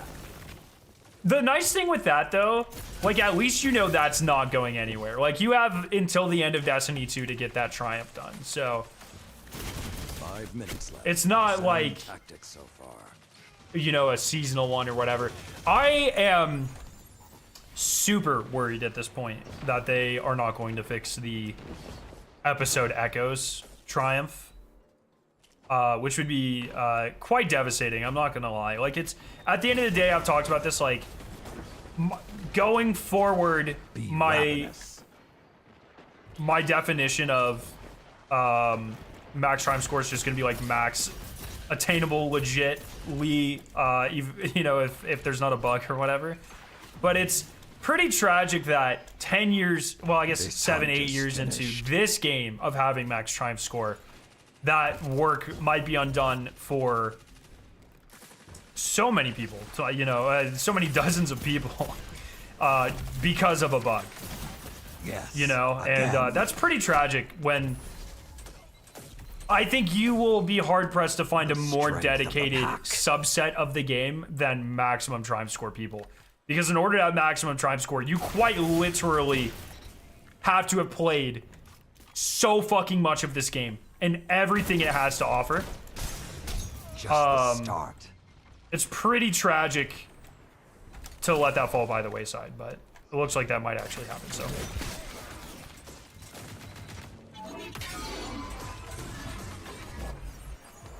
So what do you think the dungeon exotic is? Since most of the other dungeons have exotic weapons that are themed to it. Oh, what if we finally get an exotic roll glaive? Holy, that would be actually so fucking cool.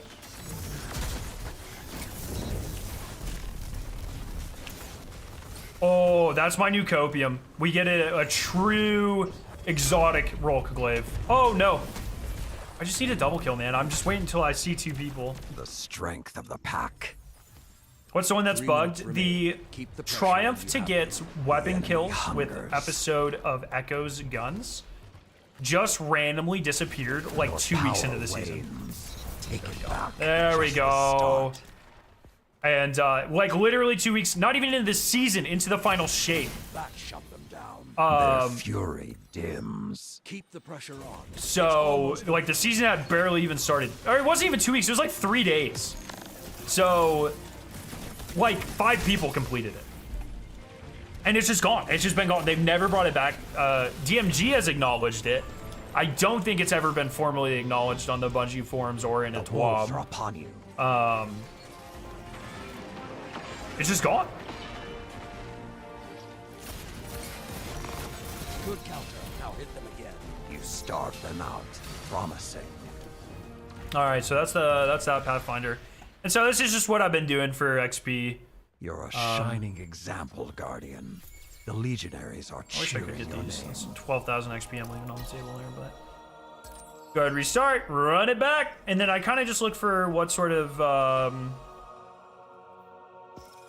so I need like void. So I'll probably start with stasis here. Actually, I'll do arc.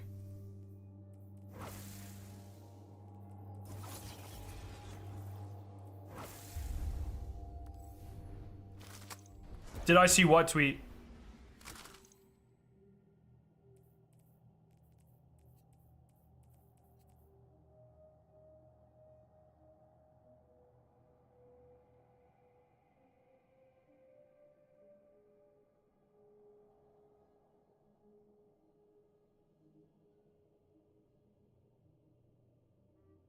The one in chat?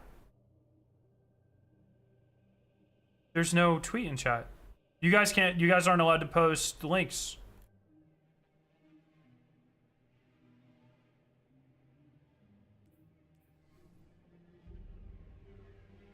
Oh, this one? Starting next week, each weapon available for bento tokens will be enhanceable. Oh! Oh! So Igneous Wait, is Cataphract already enhanceable? Oh.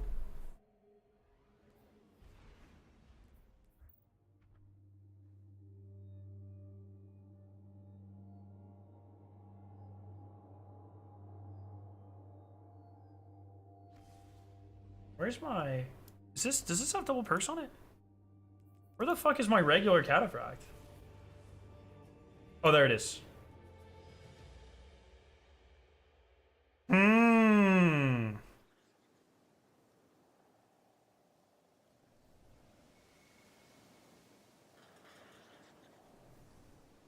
That's exciting.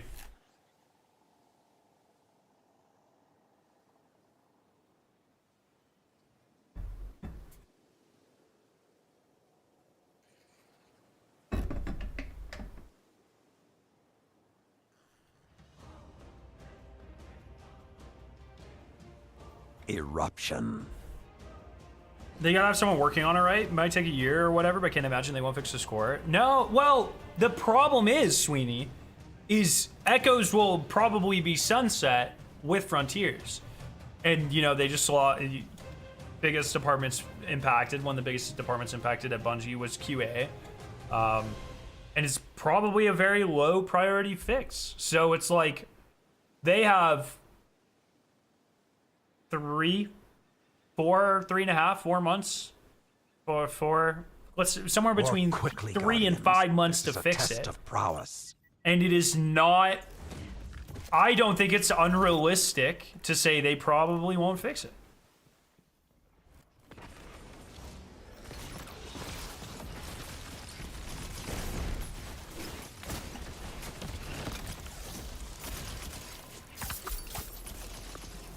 And it's a shame, you know?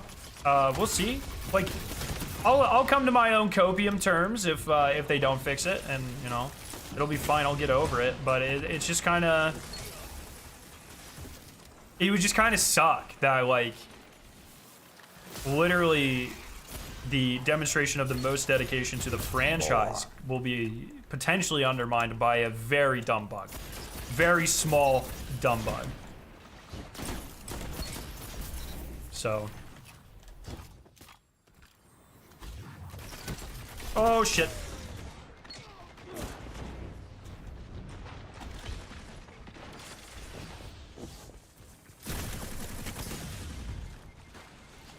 Oh, I should have known he was gonna chase.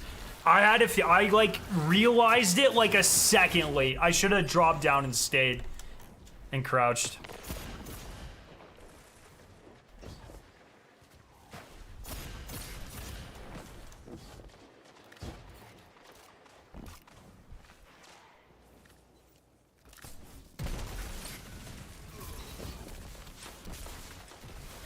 Do you think we'll be getting the Dread faction on Rogue's Pyramid? Like 1 billion%. I think there's almost a 0% chance we don't see Dread in the new dungeon. The fire is out. Stoke new flames.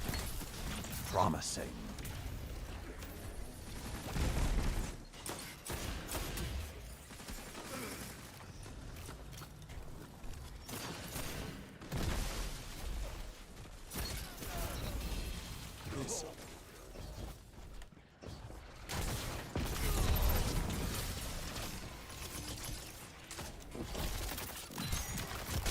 Devour them. The strength of the pack. Your oh, that's so unfortunate. Take it back. The new Skull's mission gets soft lock if the game glitches, gives the second person the debuff at the end. When you die to the debuff, Skull's dies, puts in the death loop out of bounds. Oh, that's unfortunate. That's so crazy. It's always so crazy to me when bugs like this happen. And, you know, I've ran it, you know, probably 10 times at this point and haven't seen it. It's just like, man... Like, obviously, probably a pretty rare bug, but it's so unfortunate that someone has to have experienced that. Do you think we'll get an Apollo reveal stream? On Heresy launch, usually DLCs get revealed streams 6 months before. Their fury dims. 5 minutes remain. Yeah, probably. I don't know. It's like, also, like, yeah, traditionally, they have revealed the last season with the next DLC, right? But not the third season. It's actually, well, yeah, it is usually the third season. but that's because the first one usually comes out with the expansion. So, like, usually yes, but recently, like, everything's been getting its own smaller reveal stream. Like, if you think, like, Into the Light, all acts of seasons get their own individual reveal streams, like that sort of thing. So, like, I wouldn't be surprised if they do, like, a smaller stream for Revenant, or series of streams for Revenant, and then, like, a big stream for Frontiers. But I don't know. I don't know.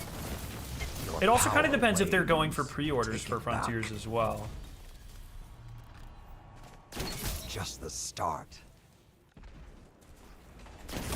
Because we have a pretty good idea of the release date of Frontiers. It's,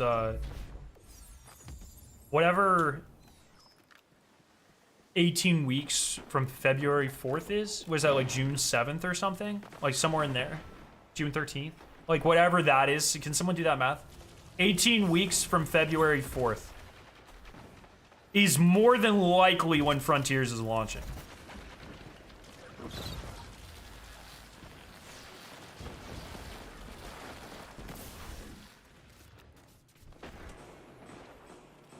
So, I don't know.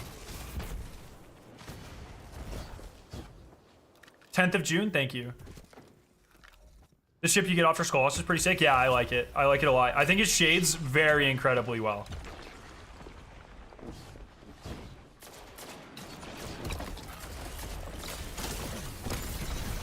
Three minutes remain. Keep the pressure and you have them. Yes. Oh, I think I could go back to Fusion now, actually, because reset mod. That's fine. This was way faster in Mayhem because most of the Pathfinders like ability based.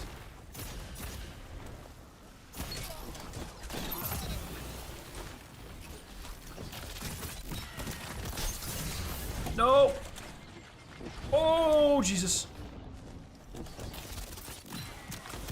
Lead the pack. There we go. Now, overwhelm them. An ally carved a path for you. Ally down. Who's next? That's unfortunate. The fire is out. Stoke. This is Matador.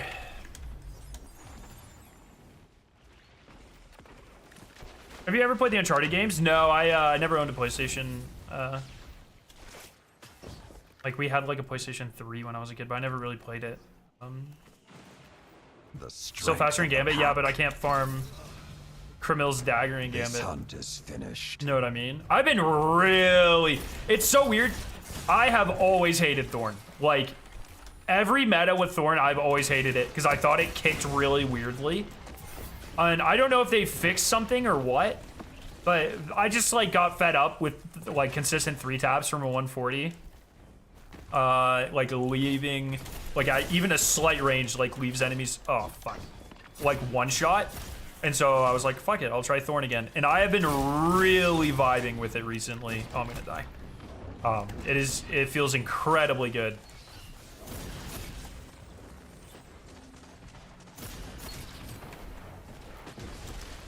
Promising. Enemies on a rampage. End it.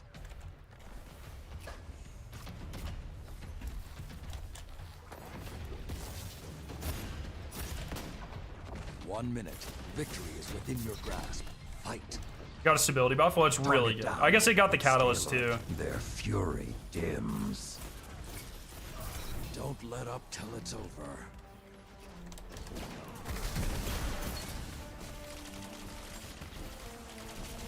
Bro, why are you shooting my grenade? That's rude. Oh. Why is Bungie increasing the drop rate for the Skullhouse emblem? Yeah, I'm hit or miss. I'm glad.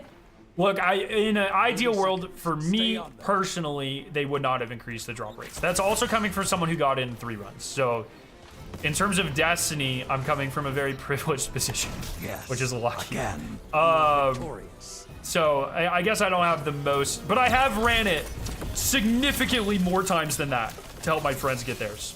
You're a shining example, Guardian. The Legionaries are cheering your name. 1 second, I think my wife is knocking on the door. I'll be right back.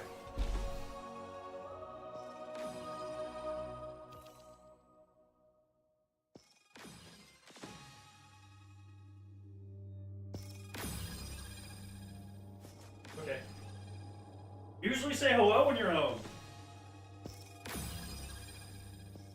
You're good. She was in fact not knocking on the door.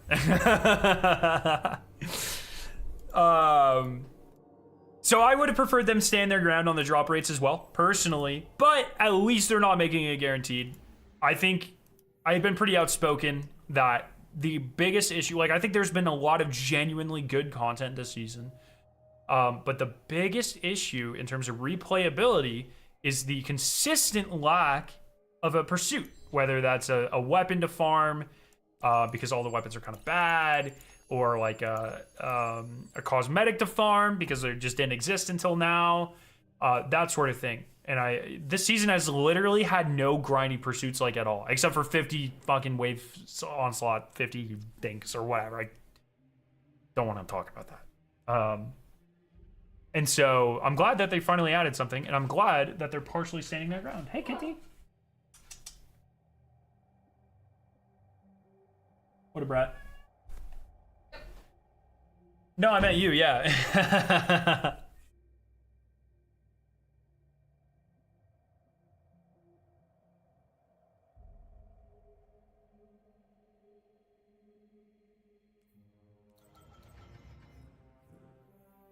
Still needs matchmaking. Look, maybe for this first week, matchmaking would have been fine. But the reality, go matchmake for an excision. And then understand why there's no matchmaking for this. Go matchmake. Is this match made? Is this shit match made? What is this shit called? Preservation. Go matchmake a preservation. And then you will understand why there's not matchmaking on a Kel's Vengeance. For the first week, it probably would have been fine, but it would have dropped off very quickly, very sharply. And it has complex mechanics. Like, you're not fucking doing that with a team with no like, you could, but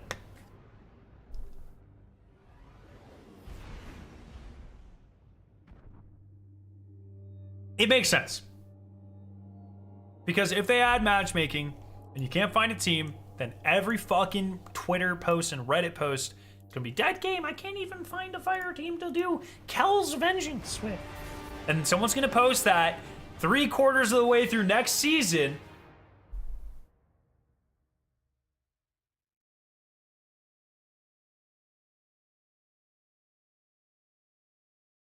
Oh my gosh.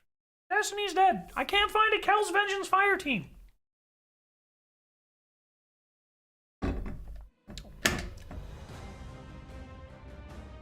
Eruption.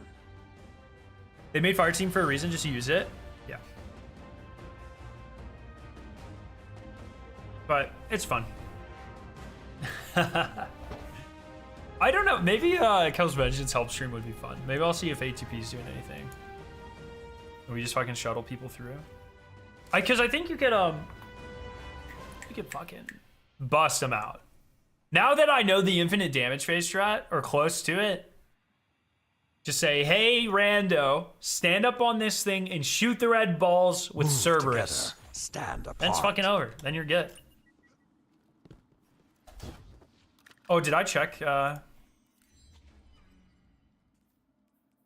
Stasis ability, precision. What?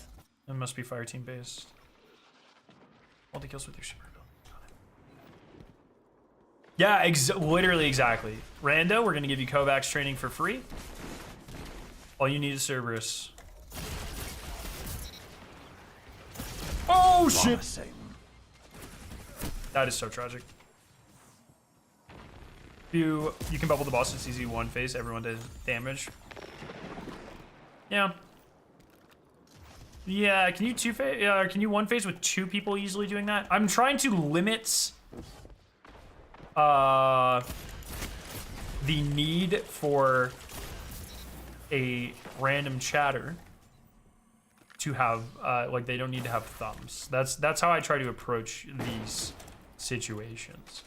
Much less of a Sherpa and more or less of a, hey, just look pretty. Stand here, you'll be okay. Oh. Yes. Is that guy using a shotgun and a fusion? By the way, I'm going back to fusion. Jokes on you, have extra thumbs? That's actually sick. You're the best, like, person to bring in from chat. Imagine Bungie has kill streaks to the Crucible. That could be kind of fun. 10 kill streak, you just get to spawn Lord Shaxx and you'll just fucking sprint right at the enemy team. Oh, I'm about to get gamed on by this guy. Start. Are we being fucking... What's going on here?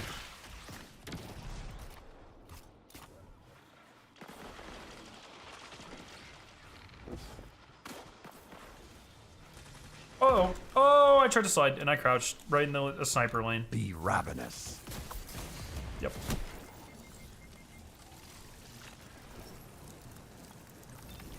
Yeah, looks like they would have thumbs. I think they have 3 fingers.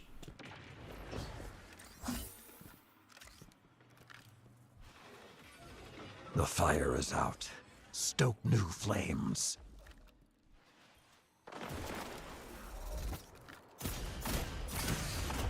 Oh my god.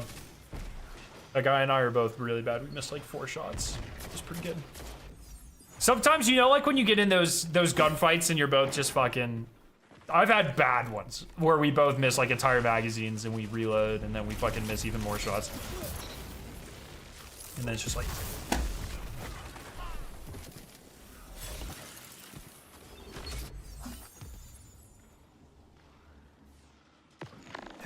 Fucking disrespect.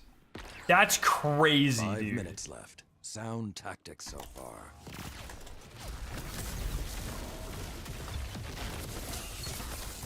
Enemies on a rampage. Man, pre-firing special. I felt that in real life, dude. I really felt like I had been punched.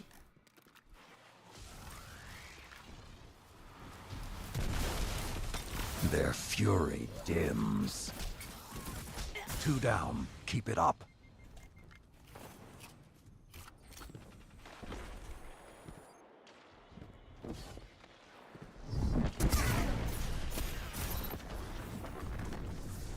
Oh, it's gonna be harder to get a kill on.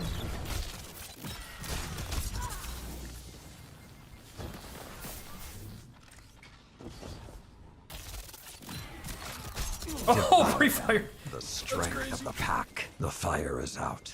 Stoke new flames. Strategy.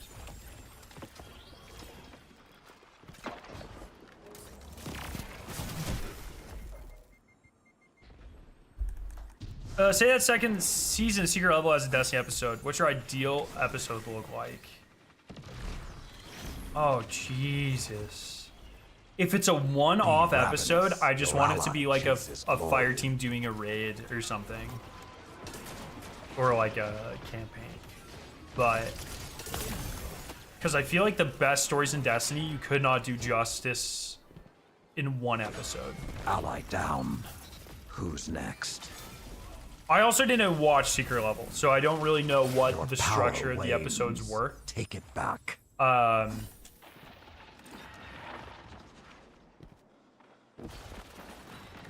that's a hard fucking question. How do you find the perfect, 3 minutes. let's say 60-minute slice of a 10-year franchise? That's insane. The enemy hungers. I don't know how you do that, especially a franchise like Destiny that has literally infinite lore.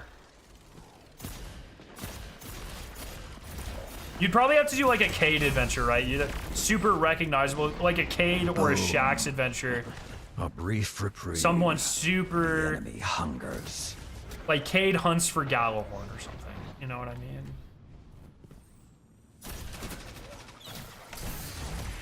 Bro, why are there so many people in this? Your opponent. Oh, Shin Malphur would be a good one. That'd be fun. The enemy relents. You should not. The wolves are upon you.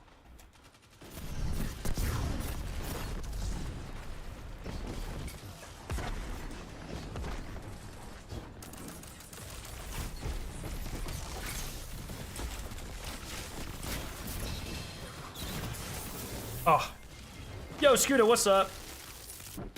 Bro, he tried to do it again. Did you see that? The enemy relents. You should not. Yo, what the fuck? Was he there the whole time? I'm bad. It's crazy. So yeah, this is gonna be my life for the next 2 weeks, just trying to fucking consume as much XP as possible. It's a great way to not burn yourself out right before a new season. Yo, Dean, how you doing? But I gotta hit that plus 20. I'm not losing max to something so silly, you know what I mean? And next season I'll make sure I'm a little bit smarter with spacing it out. Their fury dim. Oh, I'm so excited for the tomb on the 28th. A Trivium song in a zombies map. Oh my god, I'm so ready. Yeah, we'll be doing the world's first race, of course. It'll be a lot of fun. Gone better.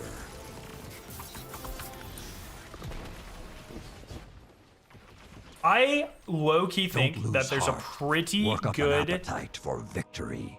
Come back hungry. Destiny 2 fell Target off. down, Like, thanks, but buddy. stay alert. I legitimately think, what is this? Stasis, okay. The fuck was I saying?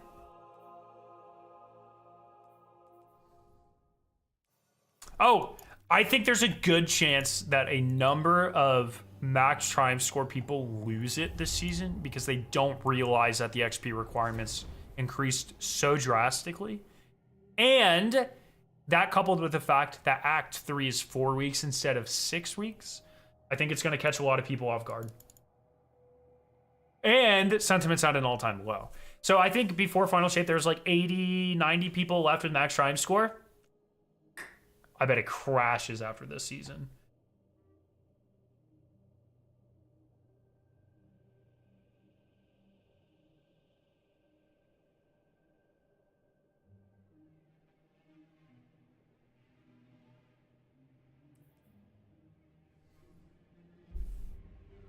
The bug, once again, like if it's a bug, I'm not really counting that yet. We'll see. I think like if that triumph doesn't get fixed before the end of the year, I think max triumph score is just whatever it is without that, in my opinion. And then people who got it just got it, and it's fine. But to me, that does not ruin max triumph. That's my copium justification. Doesn't mess with max triumph score. I hope they add it back.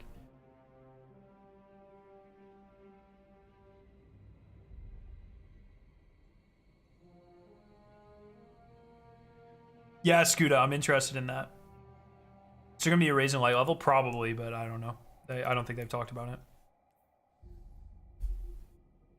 Thoughts on the idea of the new dungeon? I think it's gonna be sick, man. I'm really excited for it. I think it is going to be quite fun. I should start writing down like my XP so I can track it every so often. 3 million XP for a reset for plus 19 isn't bad. And I still have 2 weeks of extra XP. I have all these seasonal challenges. So what I'm gonna do is like on the weekend, I'm gonna get all seasonal challenges that I can, turn them in once we have the bonus XP the next week, save a bunch more for the final week. I think this is gonna come down right to the wire for me, but we'll be okay. Eruption.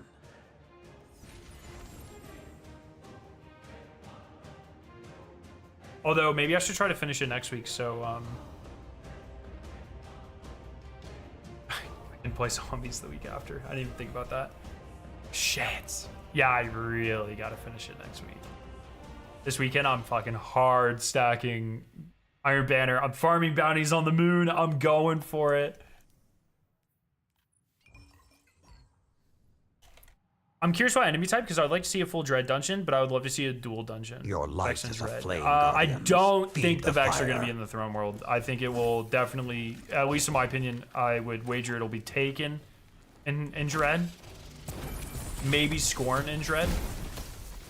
But we've done a lot of Scorn activities lately. I don't think it'll be Dread exclusive. It's pretty rare to just see Dread, you know what I mean? Like, where do you see just Dread in more endgame? Like the exotic... nope. I was gonna say the exotic mission. That is not true. And is Dual Destiny just Dread? No, that's taken dread, right?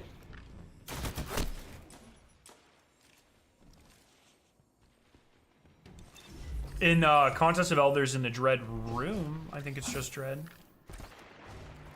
The wolves are upon you. So it's pretty rare in like actual activities to see just dread. That's not a super Your common prey thing. slips the snare. Oh, You starve them out. That shut them down. Hunt them down. do you have any of the dares boxes left? 12. How much XP do they give? Is it a lot?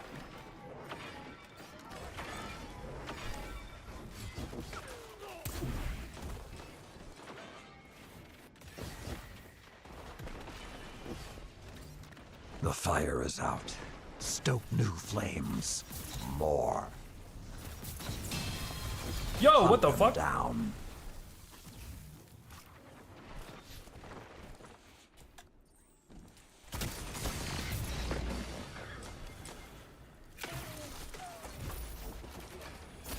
An ally carved a path for you. Inspiring. Primed teammate down.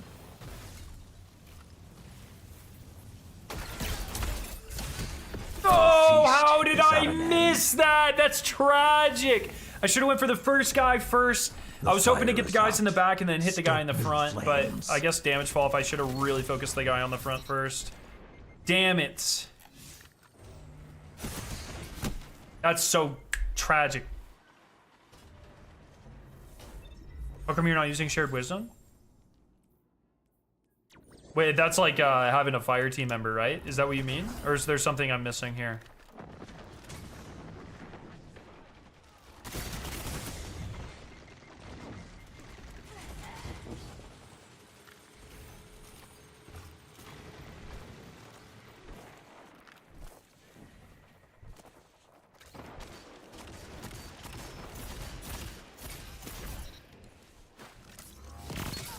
More. 5 minutes left. Sound tactics so far.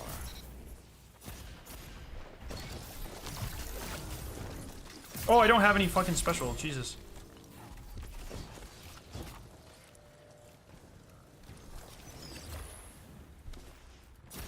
Your light is a beacon. Hunt them down. Your prey slips the snare. Be ravenous. Yeah, but then I have to, like, how much Pathfinder reset, like, after you do it 3 times or whatever, barely fire gives is any out. XP. It's like, what, Stoke like, new flames. 6,000 or something? More.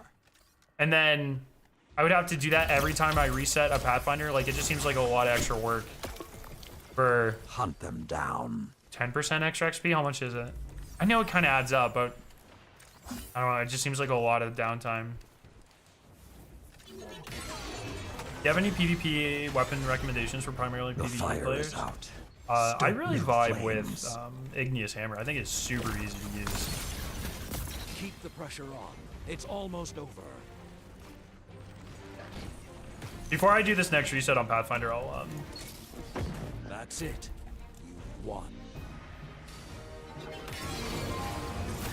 look how much XP I get. A leader's strength. I like how I just reflects that assumed I of was their gonna dismantle it. I followers. barely even looked at the Remember fucking roll. this. I caught myself, but I was like, yeah, it's gonna be fucking trash. Yeah, I can reset here.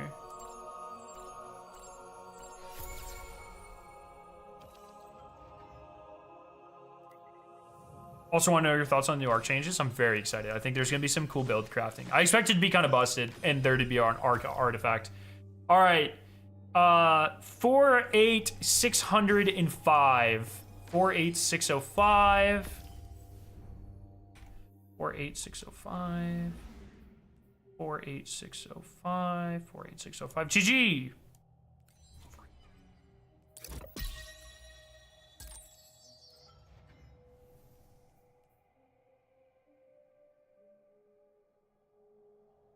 Oh shit. Like 40,000. Like actually a pretty good amount.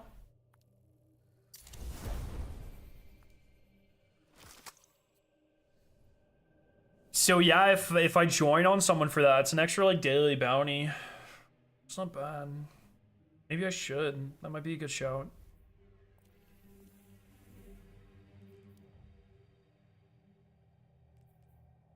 Is that like a... That wasn't one of my first ones, was it? How do I tell how many Pathfinders I've done this week? Was that one of my first Pathfinders? I've done like 2 this stream. I don't even fucking remember. Dres boxes do not reward XP anymore? Gotcha. Shit. I do need stasis. Stasis. Stasis. Okay, 3 stasis. Very stasis heavy here. And we'll track on this.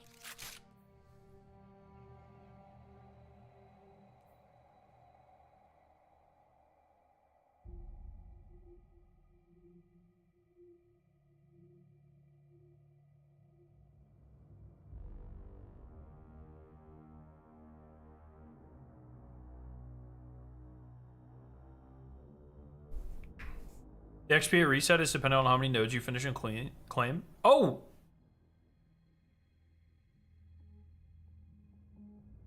Wait. What?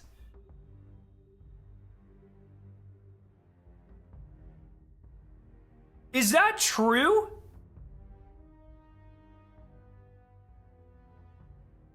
Does anyone have sauce on that?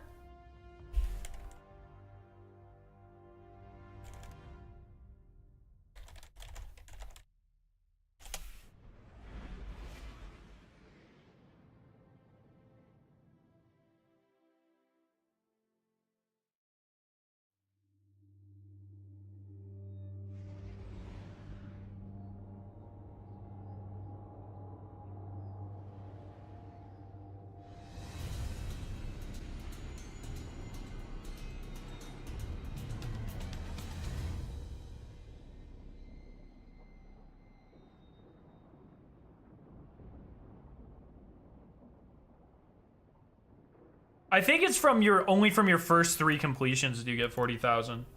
Eruption. It's actually I think it's actually 25,000 based off of this. So I might just be on my 3rd completion for the week. I don't think that's true. I think I got more. Each node getting shared wisdom, time to test Scarrow, full Pathfinder with shared wisdom. Yeah. No, I know, I'm not saying each node, man. I'm saying after, I think after a number of resets, the amount of XP goes down. But I don't know. I don't, Go, young wolves. Lead well, and your pack will prosper. Well, I'm gonna try to complete every single fucking node here, then, on this one. And see if that's true.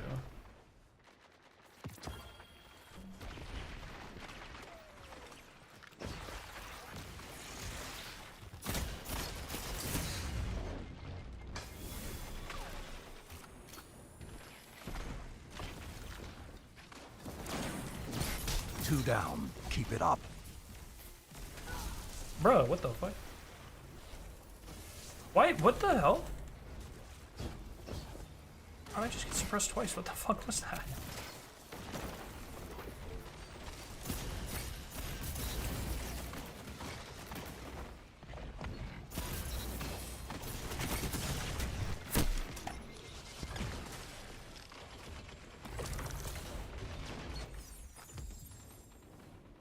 Yeah, I don't know if it makes the reset node change. That's exactly my point. That's 100% what I'm saying. So if it doesn't make the reset node change, then technically the best would just be farm resets if they give more or less Enemies XP. on a I have rampage. literally no fucking End idea. it. You starved them out. I don't know if anyone's done this work because like how many people are farming fucking how many people are farming Pathfinders? No one does that. You know what I mean? Two down. Keep it up. Kill that guy, bro. The strength of the pack. Teammate primed. Lead the pack.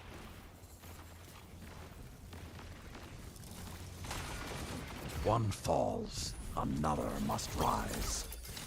Out with a bang. Try again. The fire. You for the is out. prisms, fair enough. Stoke new flames.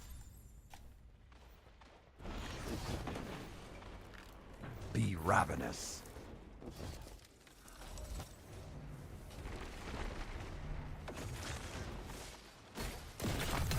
Damn. Your prey slips the snare. Just the start.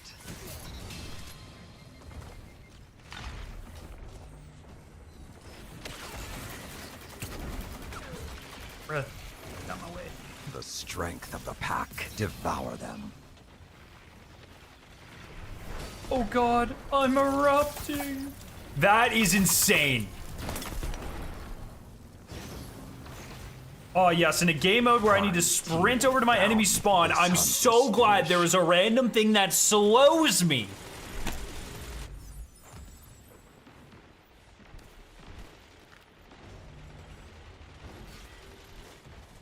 Five minutes left. Sound tactics. How many bento tokens do you for Shattered Throne boss? No, I don't think that's how it works. I think you'll have to do objectives. The Riven's Wish things, you had to go, like, do things. That shut them down. A brief reprieve. They were like mini quests, and when you completed the quest, you got. Oh my god, I'm literally the greatest Destiny player of all time. Fuck. They were mini quests, and when you completed the quest, then you. The enemy hungers. Then you got the Riven's Wish token, and they were usually something like go kill Dreaming City enemies naked or whatever, you know, like homework stuff. I think the final week was actually complete a dungeon. No, they're like mini. I wouldn't call them bounties, but maybe.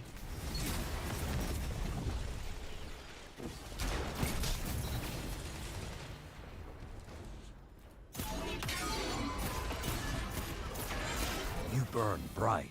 For how long? Oh, fuck, the strength of the pack. Erupting victory is yours for the taking. Seize it. This hunt is finished. I don't know. That's just like what I remember. Wish was a wild time. Well fought and well won. Give me a shot and kill. Nope. A leader's strength reflects that of their followers. All right, what do I got here?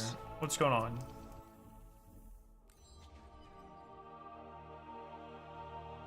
I'm not gonna claim that. Don't claim it. Yeah, because if you do a whole fucking thing and then you just wait to join someone, that's actually like a really good shout. I think about it. You're right. Grenade kills in this economy, man? No way. No fucking way. Arc abilities.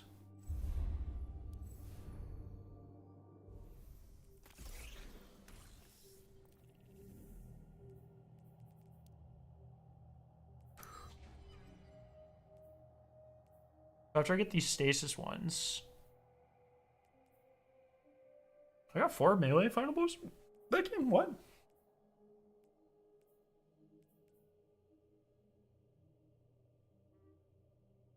Fucking 10%. What the goddamn? After I get these stasis, I'll go arc.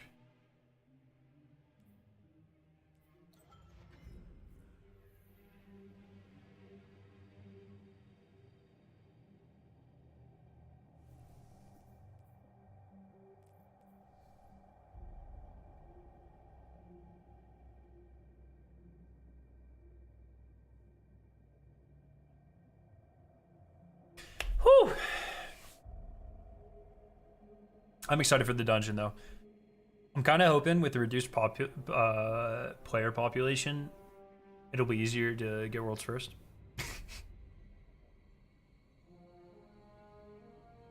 Hopefully my team's like the only decent team going for it. I hope everyone else is playing Marvel Rivals or some shit. You know what I mean? Fuck them. Can you imagine? It's like my team and then a bunch of like LFGs. Still a world's first. Oh man.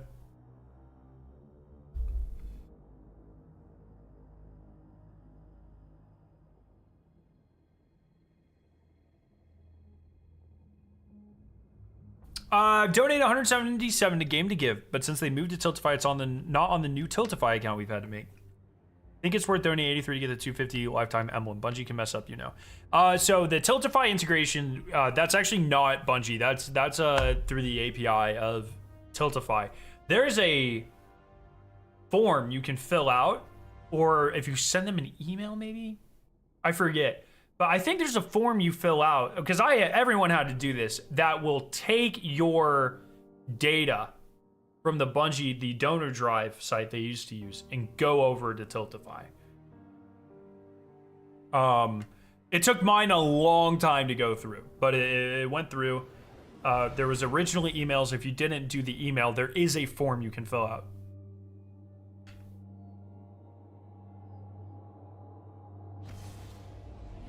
But it's not gone, Steve. You can still do it.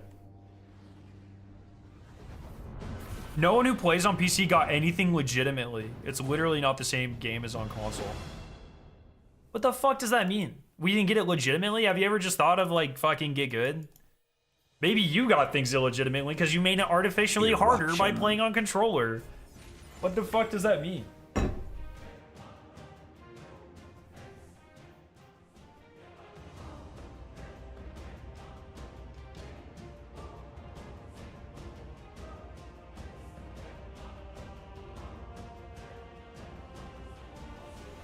What a weird statement.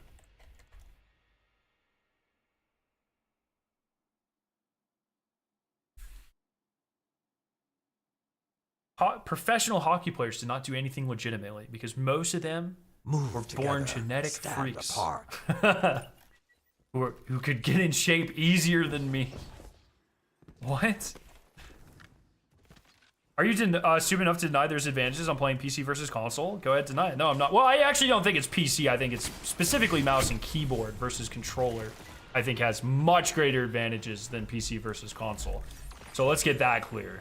No, I don't think it's silly. I think there are also certain advantages to playing on controller, i.e. aim assist. But no, there are certainly advantages. Trying to discount anyone's achievements or game time because you choose the inferior product. That's fucking on you, bud. Like, I don't know what to tell you, man. Promise. That's just crazy.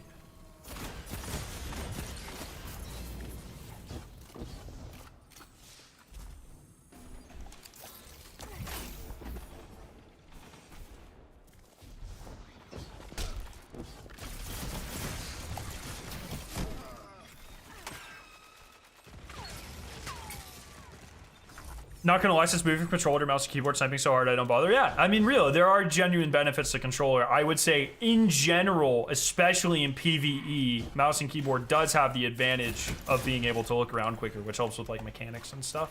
100%. Identifying mechanics, performing mechanics, these sorts of things. Damage rotations are generally easier on mouse and keyboard. That being said, a lot of low mans are actually easier on controller because it is way faster to switch loadouts on controller. Fun fact. So there are like Solo Nezrak when you were first doing it, was actually easier on controller because you could switch loadouts way faster, especially when there was the loadout cooldown timer, because that slight difference meant actually there was a quite real payoff there in terms of when you were able to do damage and stuff. Your power fuck, I'm gonna die here. Take it back.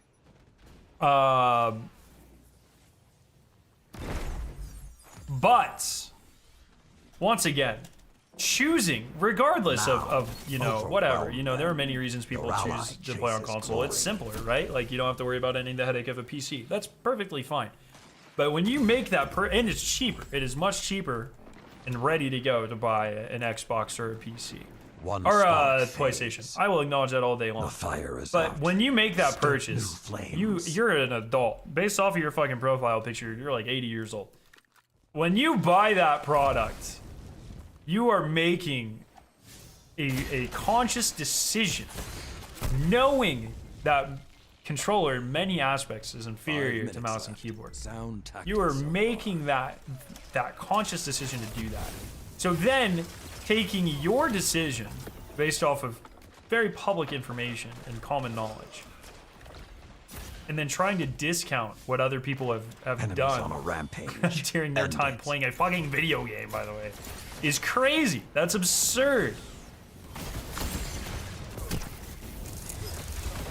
Their fury dims. I'm not talking about controller versus mouse and keyboard. I'm talking about machinery. It's not remotely close. Console stays 3 to 5 gens behind minimum. What in the fuck are you talking about? 3 to 5 gens behind? The generation terminology is specifically for consoles. Unless you're talking about CPUs, I guess? Work Like, what are we... together or fall. A brief reprieve. I think he's talking about how keeping a frame rate over 90 lets you keep backup playing infinitely on linear fusions. So, Charles, please enlighten me. What advantage in Destiny 2 does a higher processing speed give me? I'm curious. Like, okay, it makes my dick a little bigger. But I'm talking in-game, you know what I mean?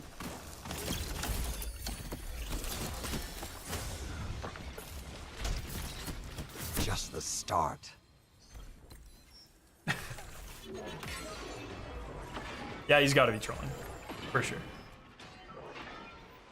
Wait, it does? I'm supposed to wait until I get a computer. On my way to Best Buy. Frames, smoothest of actions. Frames are, there is definitely a CPU limit there, and especially in a game like Destiny, but that's much less about processing speed, my friend, than some of the other things you less here. Speed of actions. I'm a little confused what you mean by that one. I gotta stop buying into this, man. This is crazy. Also, 100%, any day of the week. This baby makes way more difference on all of those things except for frames that you just mentioned versus anything over here. This is where my computer is. 1K DPS, yeah, actually for that period in time. Yeah, you're right. You're right there.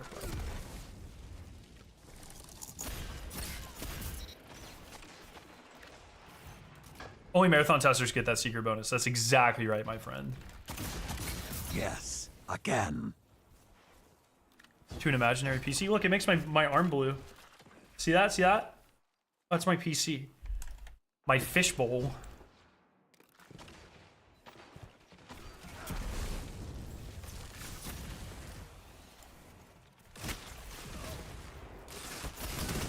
Oh, damn. I thought I was going to win that one. An ally carved a path for you. Wow, they're both shit. Ally down. Who's next? Arm's coming off in a few months. Yeah. This hunt is finished. I'm a chemist. I'll be all right.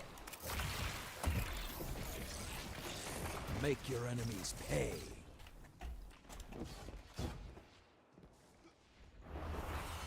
Your i9 13900 KF just died. I can't play anymore. Oh. Do you think if it's the oxidation issue, you can probably claim it under warranty if you think it's the oxidation or might be linked to it? The warranty I think there might have been a full recall at this point. Are they at least working on it? I think. So I'd check into that, Steve. Definitely check into that. I also play with a 13900, not a KF. KF is the one without video card in it, right? I think. Victory is within your grasp. Fight. Or video, fucking whatever.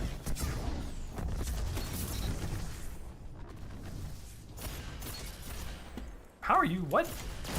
Yes, again. Oh!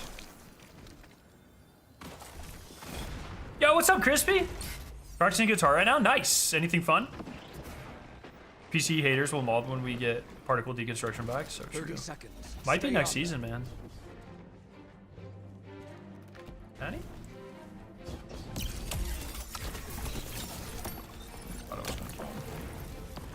Oh my god. 2 down. Got a nice tight Keep it up. bucko.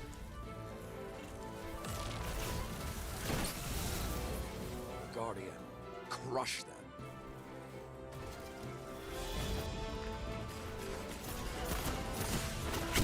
Damn, I should have hit that. Trying to get better at thrusty rhythm shit. Nice, nice. I bought it in a pre-built because the deal was awesome. It worked out only 100 pounds more expensive than building itself. I'm gonna reflects have that of their followers. Remember this. That warranty extends through pre-builds. I specifically remember reading that. Oh, so okay, so you are gonna get it replaced. Good.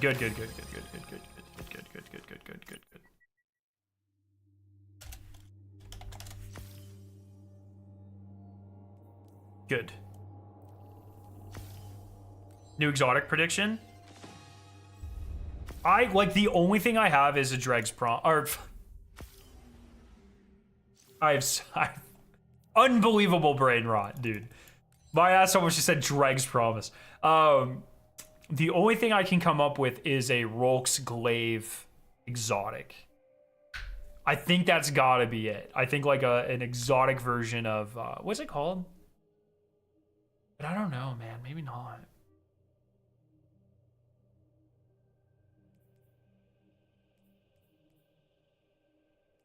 One more game with Arc, and then I'll clear all.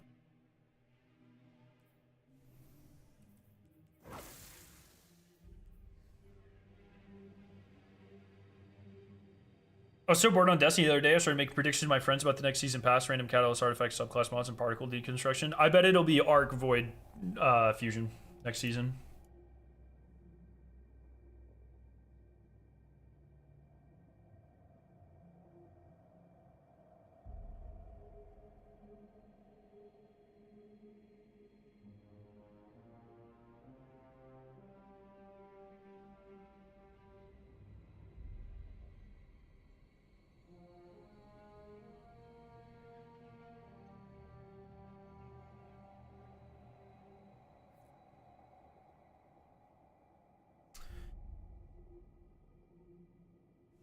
But we'll see. I don't know. Like, I kind of hope I'm surprised. What was, I mean, dungeons typically have, like, fucking really cool exotics. You had, where the fuck is it? What's it even called? Buried Bloodline, cooked. So sick. You had Hierarchy of Needs.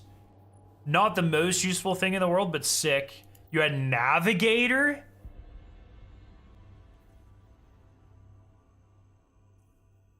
Where the fuck is Navigator? Sick. Heart Shadow. Meh. Is that it? Am I missing one? Gallowhorn. That's all. Icebreaker. I mean, on average, man, dungeon exotics clear raid exotics, especially recently.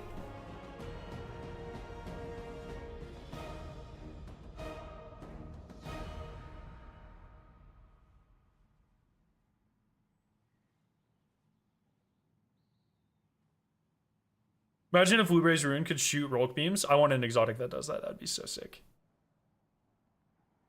Yeah, Wish Ender. Wish Ender and Xenophage. And I guess, what's the Savathun's one? Fucking, Ruinous Effigy. Yeah, ish. All those are kind of dungeon exotics. Wow.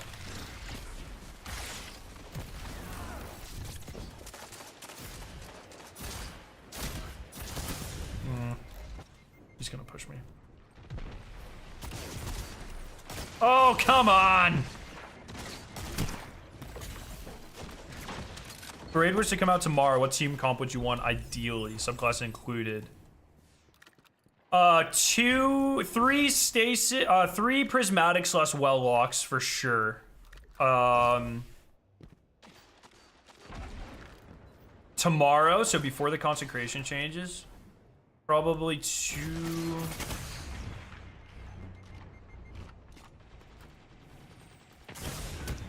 I'm really trying to think of what hunters have right now.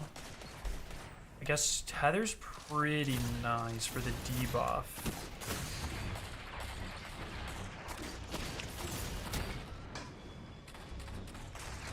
Yes, again, the wolves are upon you. You starved them out. 3, 2, 1 Warlocks are the 3. I would have to consult my fire team on the other ones.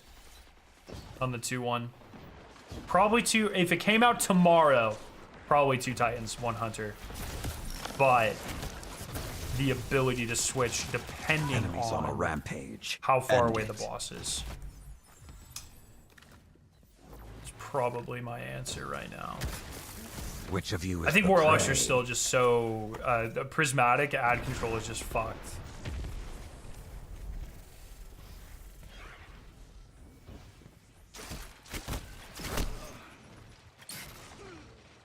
We talked about theories about the new dungeon, kind of at the beginning, yeah. Yeah, Hoon, class distribution. I don't know, like, I would have... Like, because if you Wolf, have a the enemy fucking relents. ground boss... You should not.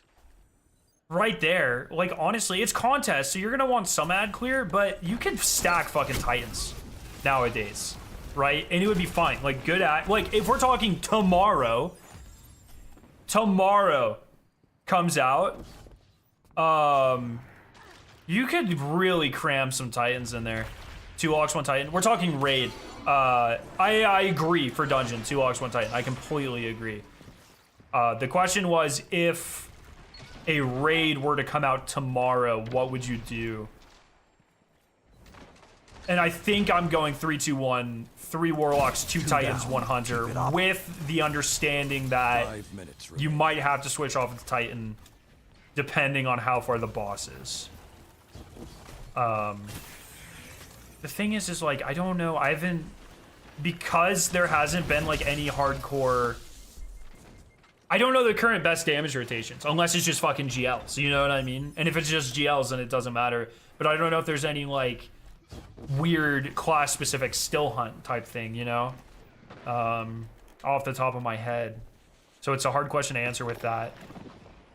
But I just think, DPS aside, the unlimited healing and survivability for you and your entire team, as well as ad clear of 3 prismatic warlocks or 2 prismatic and a well warlock with infinite uptime of devour and slowing enemies, is just, it is so powerful. Like you could throw that on any composition, you'll never, I mean it's literally what carried us in fucking Work together. a lot or of Salvation's fall. Edge, like not having to worry about ads at all because they're constantly frozen or slowed. So I think that's a good one. I would really have to review DPS charts though to fill out. Their fury dims. It's such a hard question, right? Because that's the problem with not getting a lot of hard content. It's like I just don't. Hungers. If there was no, between Vespers and the next dungeon, if there's no reason, if there's no end game content to learn the new damage rotations, and you know there's at least one, Your probably foe 2 runs sandbox rampant, changes in and there, he has then why would I pay attention to that at all? Is my mentality, and that's exactly what I've been fury doing. dims. Playing a Hunter was not easy in Salvation's Edge, though. Yeah, I worry about 3 survivability. minutes Still, like, I know Prismatic's got some stuff. And I know Arc obviously has, like, Liar's Handshake build and stuff. And now that we have the exotic class items, it would probably be a little easier if you had, like, Liar's Assassins or something. But it's still harder to get it rolling because you have to get closer than the other classes. Like same with Titan, you have to get closer in a lot of instances. Warlock, you just fucking arcane needle from across the goddamn world, and you have infinite uptime on Devour. You know what I mean? Like it's so free low to proc that loop. It is way too powerful. I cannot believe it's not getting nerfed. And maybe the exotics will get getaway artists might get nerfed or something. I don't think they've talked about any of that yet. It is way too easy and powerful. It's literally so brainless.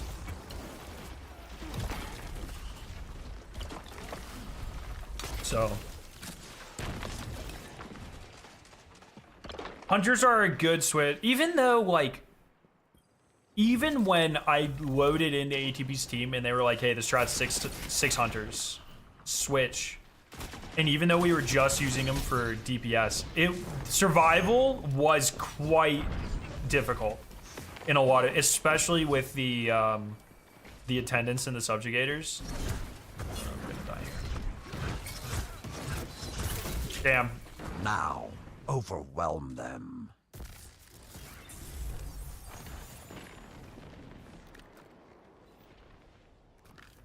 Yeah, new dungeon on February 7th. How did Bungie say if there's going to be new exotic armor in Heresy? No, they haven't really said anything about Heresy, to be completely honest. I was expecting a, we're 3 weeks out today.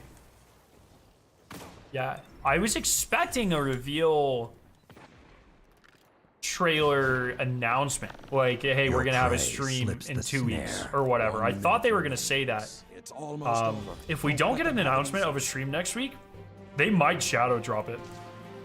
Like they might not have a stream. They might be like, hey, just go into the season and have fun. Not this time. It is kind of a season full of mystery and stuff, so I guess that wouldn't be the most surprising thing in the world. No one is born with enormous tusks. Whoever asked how many people recognize me in the course of us playing in the last hour, it's been 3. So it's like once every 2 matches. It's pretty sick. Ooh!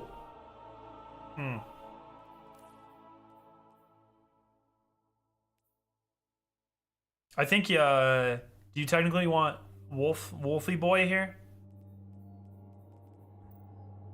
I'm gonna keep that one in Azrodon what his opinions are. Let's go try to get a good Kermills real quick.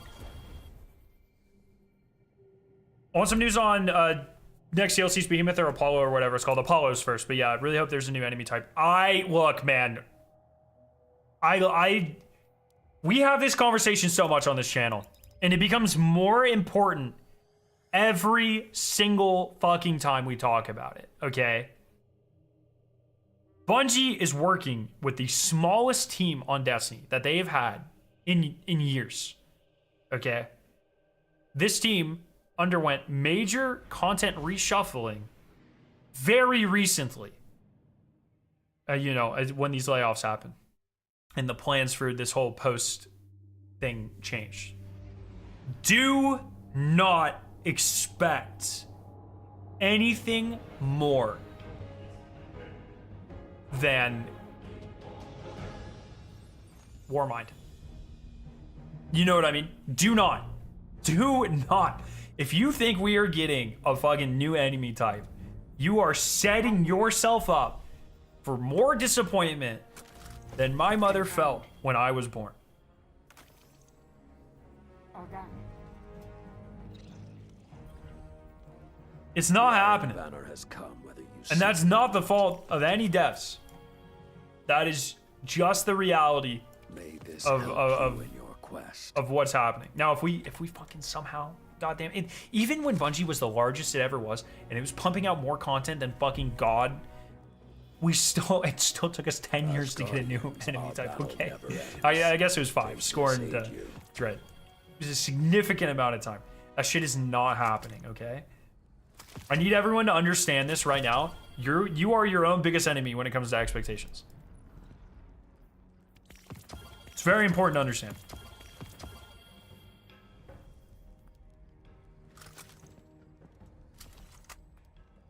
Wait, do these have multiple perks? Thank fuck. I would have been really angry myself. Into the fire, Guardian. Was about to say, you said to limit expectations with Into the Light. Oh, I actually think that is what you want.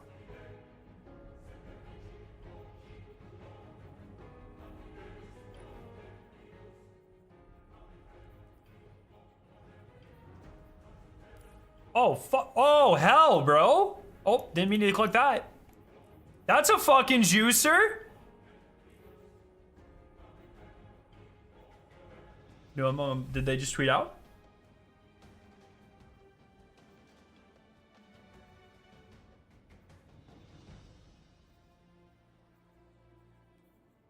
Jesus. Yeah, I was talking about this with my friends the other day.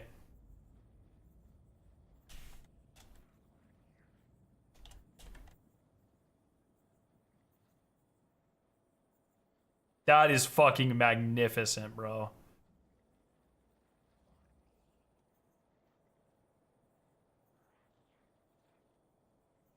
Jesus.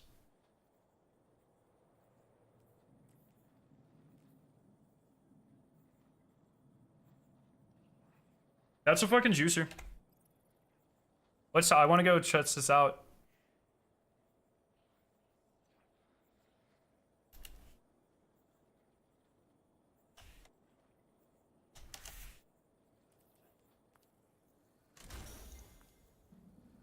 The only deets on the new dungeon is called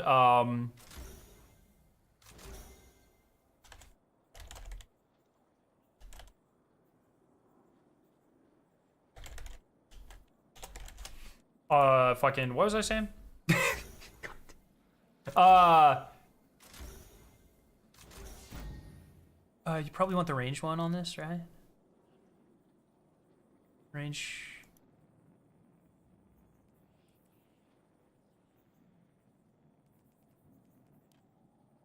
What? Oh, I have to adapt it.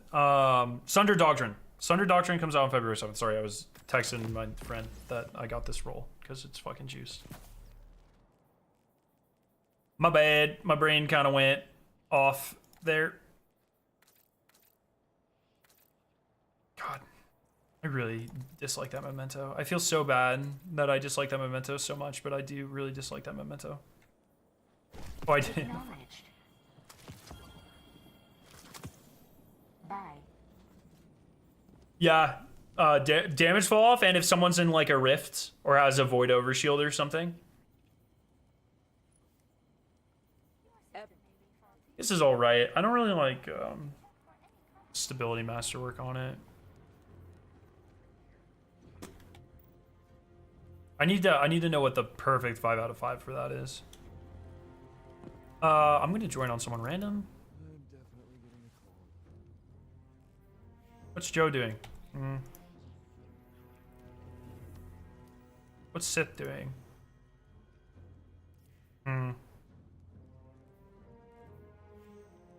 Oh, what's Slab doing? Hi.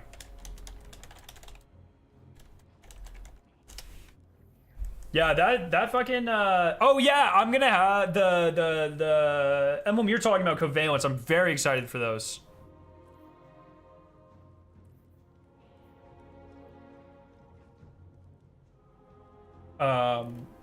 As well. It's good to be back on Earth again. Where are those at?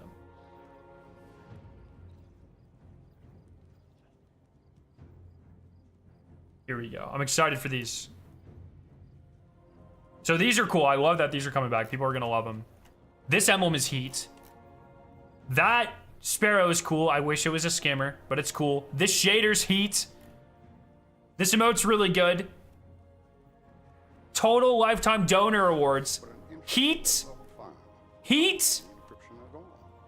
Probably top 5 emblem of all time for me. I'll have this one. I'm really excited for it. It's beautiful. Wow. Just wow. All 3 of these are incredible. Great, good, sick, and then they just announced the last emblem or another one. This one. I mean, like, fucking unbelievable. I would wager this is a creator one, but they have not told us. I have literally no idea. So, I'm always so mixed on those because the creator ones. They work. They raise a lot of money. And I think that's what's most important at the end of the day, right? Like, that should be kind of the end goal. I do feel bad that there's always such, like, a fight over them. And there's sometimes some antics with people selling theirs or whatever. But, like, they raise so much money. They do so much good. And I think that is super important. So... I think there's pros and cons for it being a creator. If it is, I like I said, I have like literally not heard fucking anything about this. But if it is a creator emblem, people aren't gonna like it. But for what they're trying to do, it's probably for the best. You know what I mean?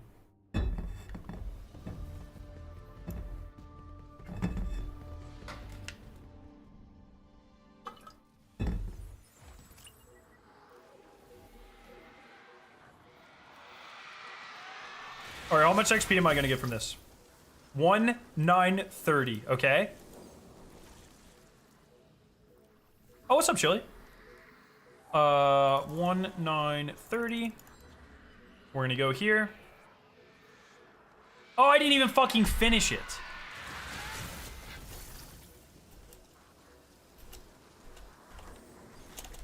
I'm just gonna pretend like I joined that. Chili, I'll take you up on that offer after this because I'm a fucking idiot. I thought I fucking finished it. I'm so dumb. I just need like I needed like one arc. I'll join you after this. Grinding bounties on EDZ. Are you grinding for XP? You got like an extra 400k for no reason from well rested. I'm pretty sure I did as well. What do I need here? Yeah, orchid build. Fuck, I'm so bad at this game. Damn it. What's up, Jordan? Jordan, I got a decent shotgun here, but I think stability kills us, and not having accurized, but I don't think I care about it unless I have fucking a perfect one. Like my Matador is already good enough. Fusion rifle is already good enough. So if I'm not getting like perfect, I'm not really vibed. 2 bounties for next season dungeon with Chemo Nova. Ah, right. You still outpaced well rested by redeeming everything at once before realizing you passed the 5 level mark. Is that a known thing?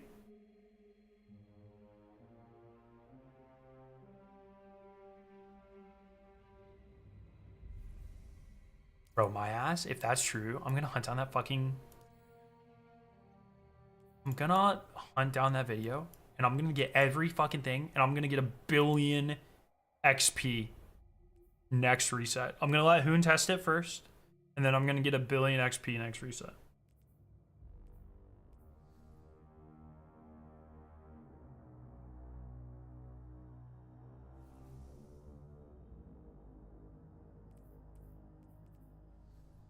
Nah, we'll make Chemo test it. He's the closest to finishing anyways.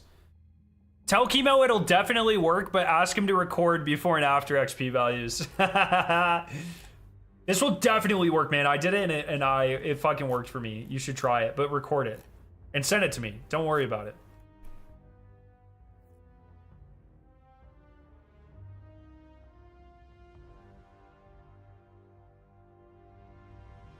What sort of things are you hoping for in the next DLCs? The concept art gets me excited, but you were saying not to expect much. The Third Darkness subclass, the Mementos 3. No.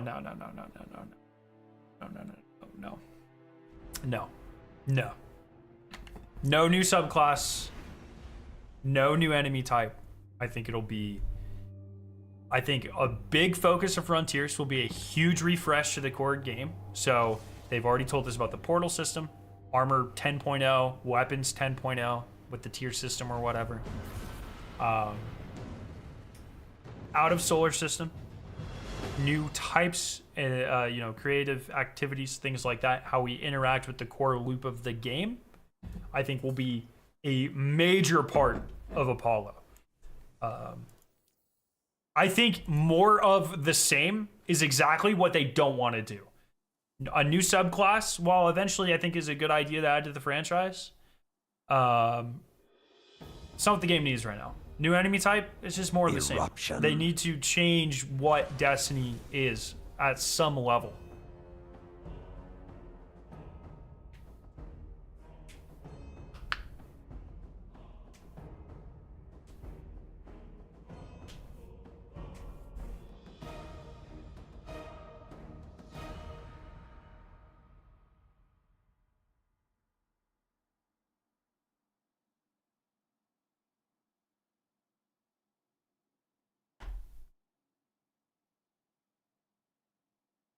Your light is a flame, Guardians. Feed the fire. All right, I'm excited.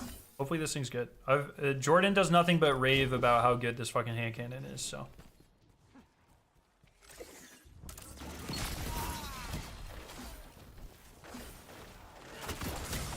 I don't like the kick on it. Oh, I'm dead.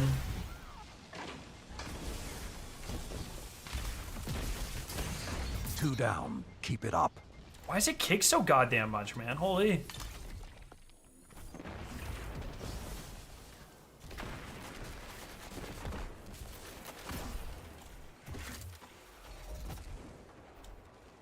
You have to be able to shoot for it to be good? Oh, I'm fucking over it. That's what I like about Igni's Hammer. You can be bad at the game and it's still a good hand cannon.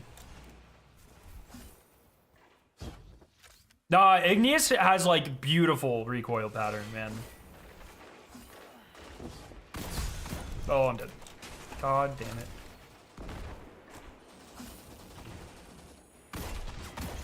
The strength of the pack. God, it is insane that 120's hit that hard from that far away, man. After using a 140. Oh my god, that guy's laggier than my mom. Holy shit. After using a 140, going to a 120 is insane. It literally feels like you can shoot anyone on the map from anywhere for almost max damage. Fucking absurd. I think it's just the visual recoil. I think it takes up a little. Takes up a little bit more of your screen, so it's throwing me off. But I'll be okay. I'll get used to it. Dungeon team is Hoon and Jordan. Very excited. When Jordan hopped in, the final boss, for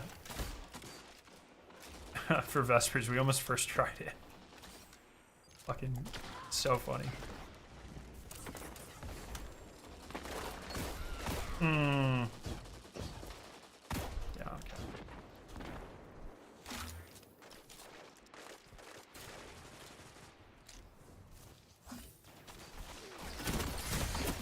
Does Hawkeye give you your ammo back?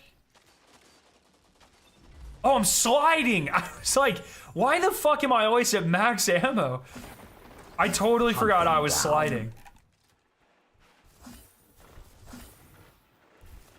Your prey slips the snare.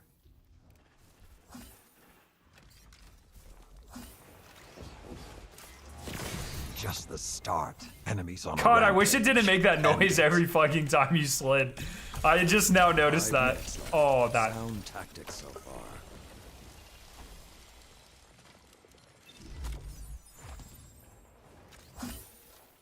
I blame my 70% Vesper effectiveness on the wedding and my vacation the following week. Yeah, nah, dog, it's fine.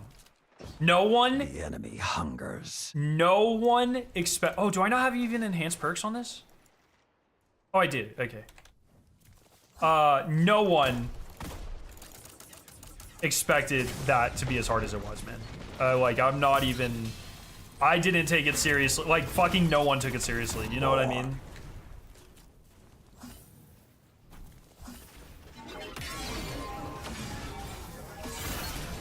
Oh, I'm dead. Sorry. Are these enhanced, or are they enhanced? You starve them out. I feel like they don't get enhanced right away. I thought you had to level them up to like a certain. But doesn't that mean they're enhanced? Like those symbols?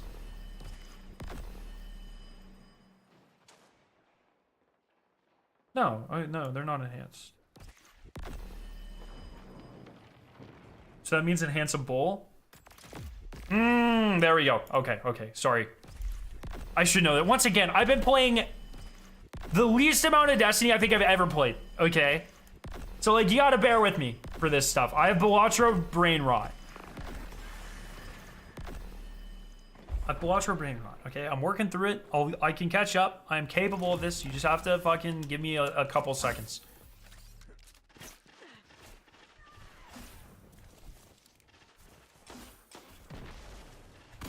Two down. Keep it up. Like a fucking heady. First shot I take for 91 damage is The insane. wolves are upon you. Cut their momentum. Keep pushing. The enemy relents. You should not. 3 minutes remain. Keep the pressure and you have them. You burn bright. For how long? Hunt them down. The fire is fair enough. out. Stoke new flames. I got Rivals Brain Rot. I hit Grandmaster rank last season. Sheesh. Grinding.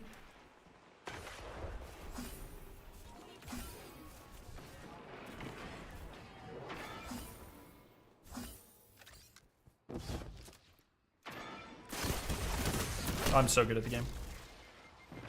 I'm just saying my airborne effectiveness really let me down there. This hunt is finished. Hunt them down. Your ally chases glory. Instead of this mod, I gotta put the airborne effectiveness on it. I'm telling you right now. That'll make me good at the game, I promise. Primed teammate down. The fire is What out. character are you, Chili? New flames. The wolves are I guess if upon you get Grandmaster, Their you're a bunch of fury characters. But what's your absolute go-to?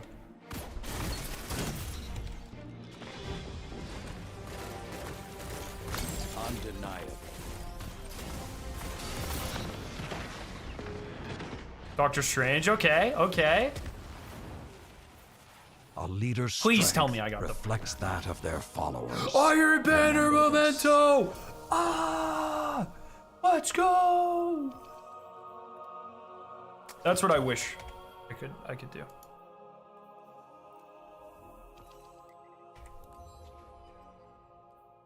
Okay. Alright, I'm gonna join on you real quick, Chili. Yo, Dragon Warrior, what's up? Is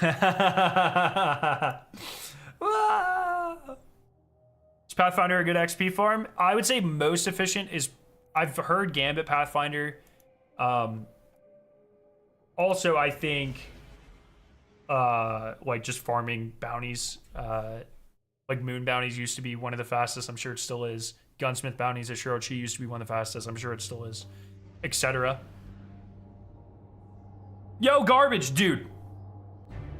New Memphis Mayfire overdose, fucking insane. New Architects, Black Hole, fucking insane. What the fuck's going on here? Why is there so much goddamn good music right now?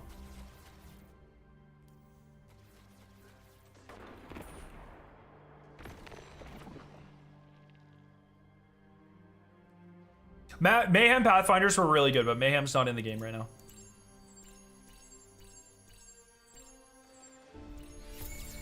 All right, so I was at, what, like 280 or something?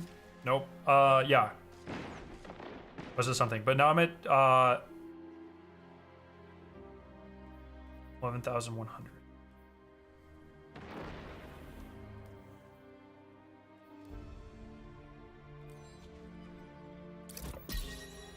So now I think they'll give me less, I think. Yeah, that was 40,000. So I think I was getting more. I think I got like way more than that last. I don't fucking understand how this works. But still, ton of fucking XP. I think I got like a milli this stream. That's not bad at all, so. And Silent Planet and Event Animator both teasing. They were just on tour together, so I hope it's not another tour. I would take another tour, because I love that show is fucking awesome. But I really... Oh, they weren't just on tour together. I completely made that up. That is not true. I would love a tour together. And then I would love a song. I want a song. I think it'd be insane.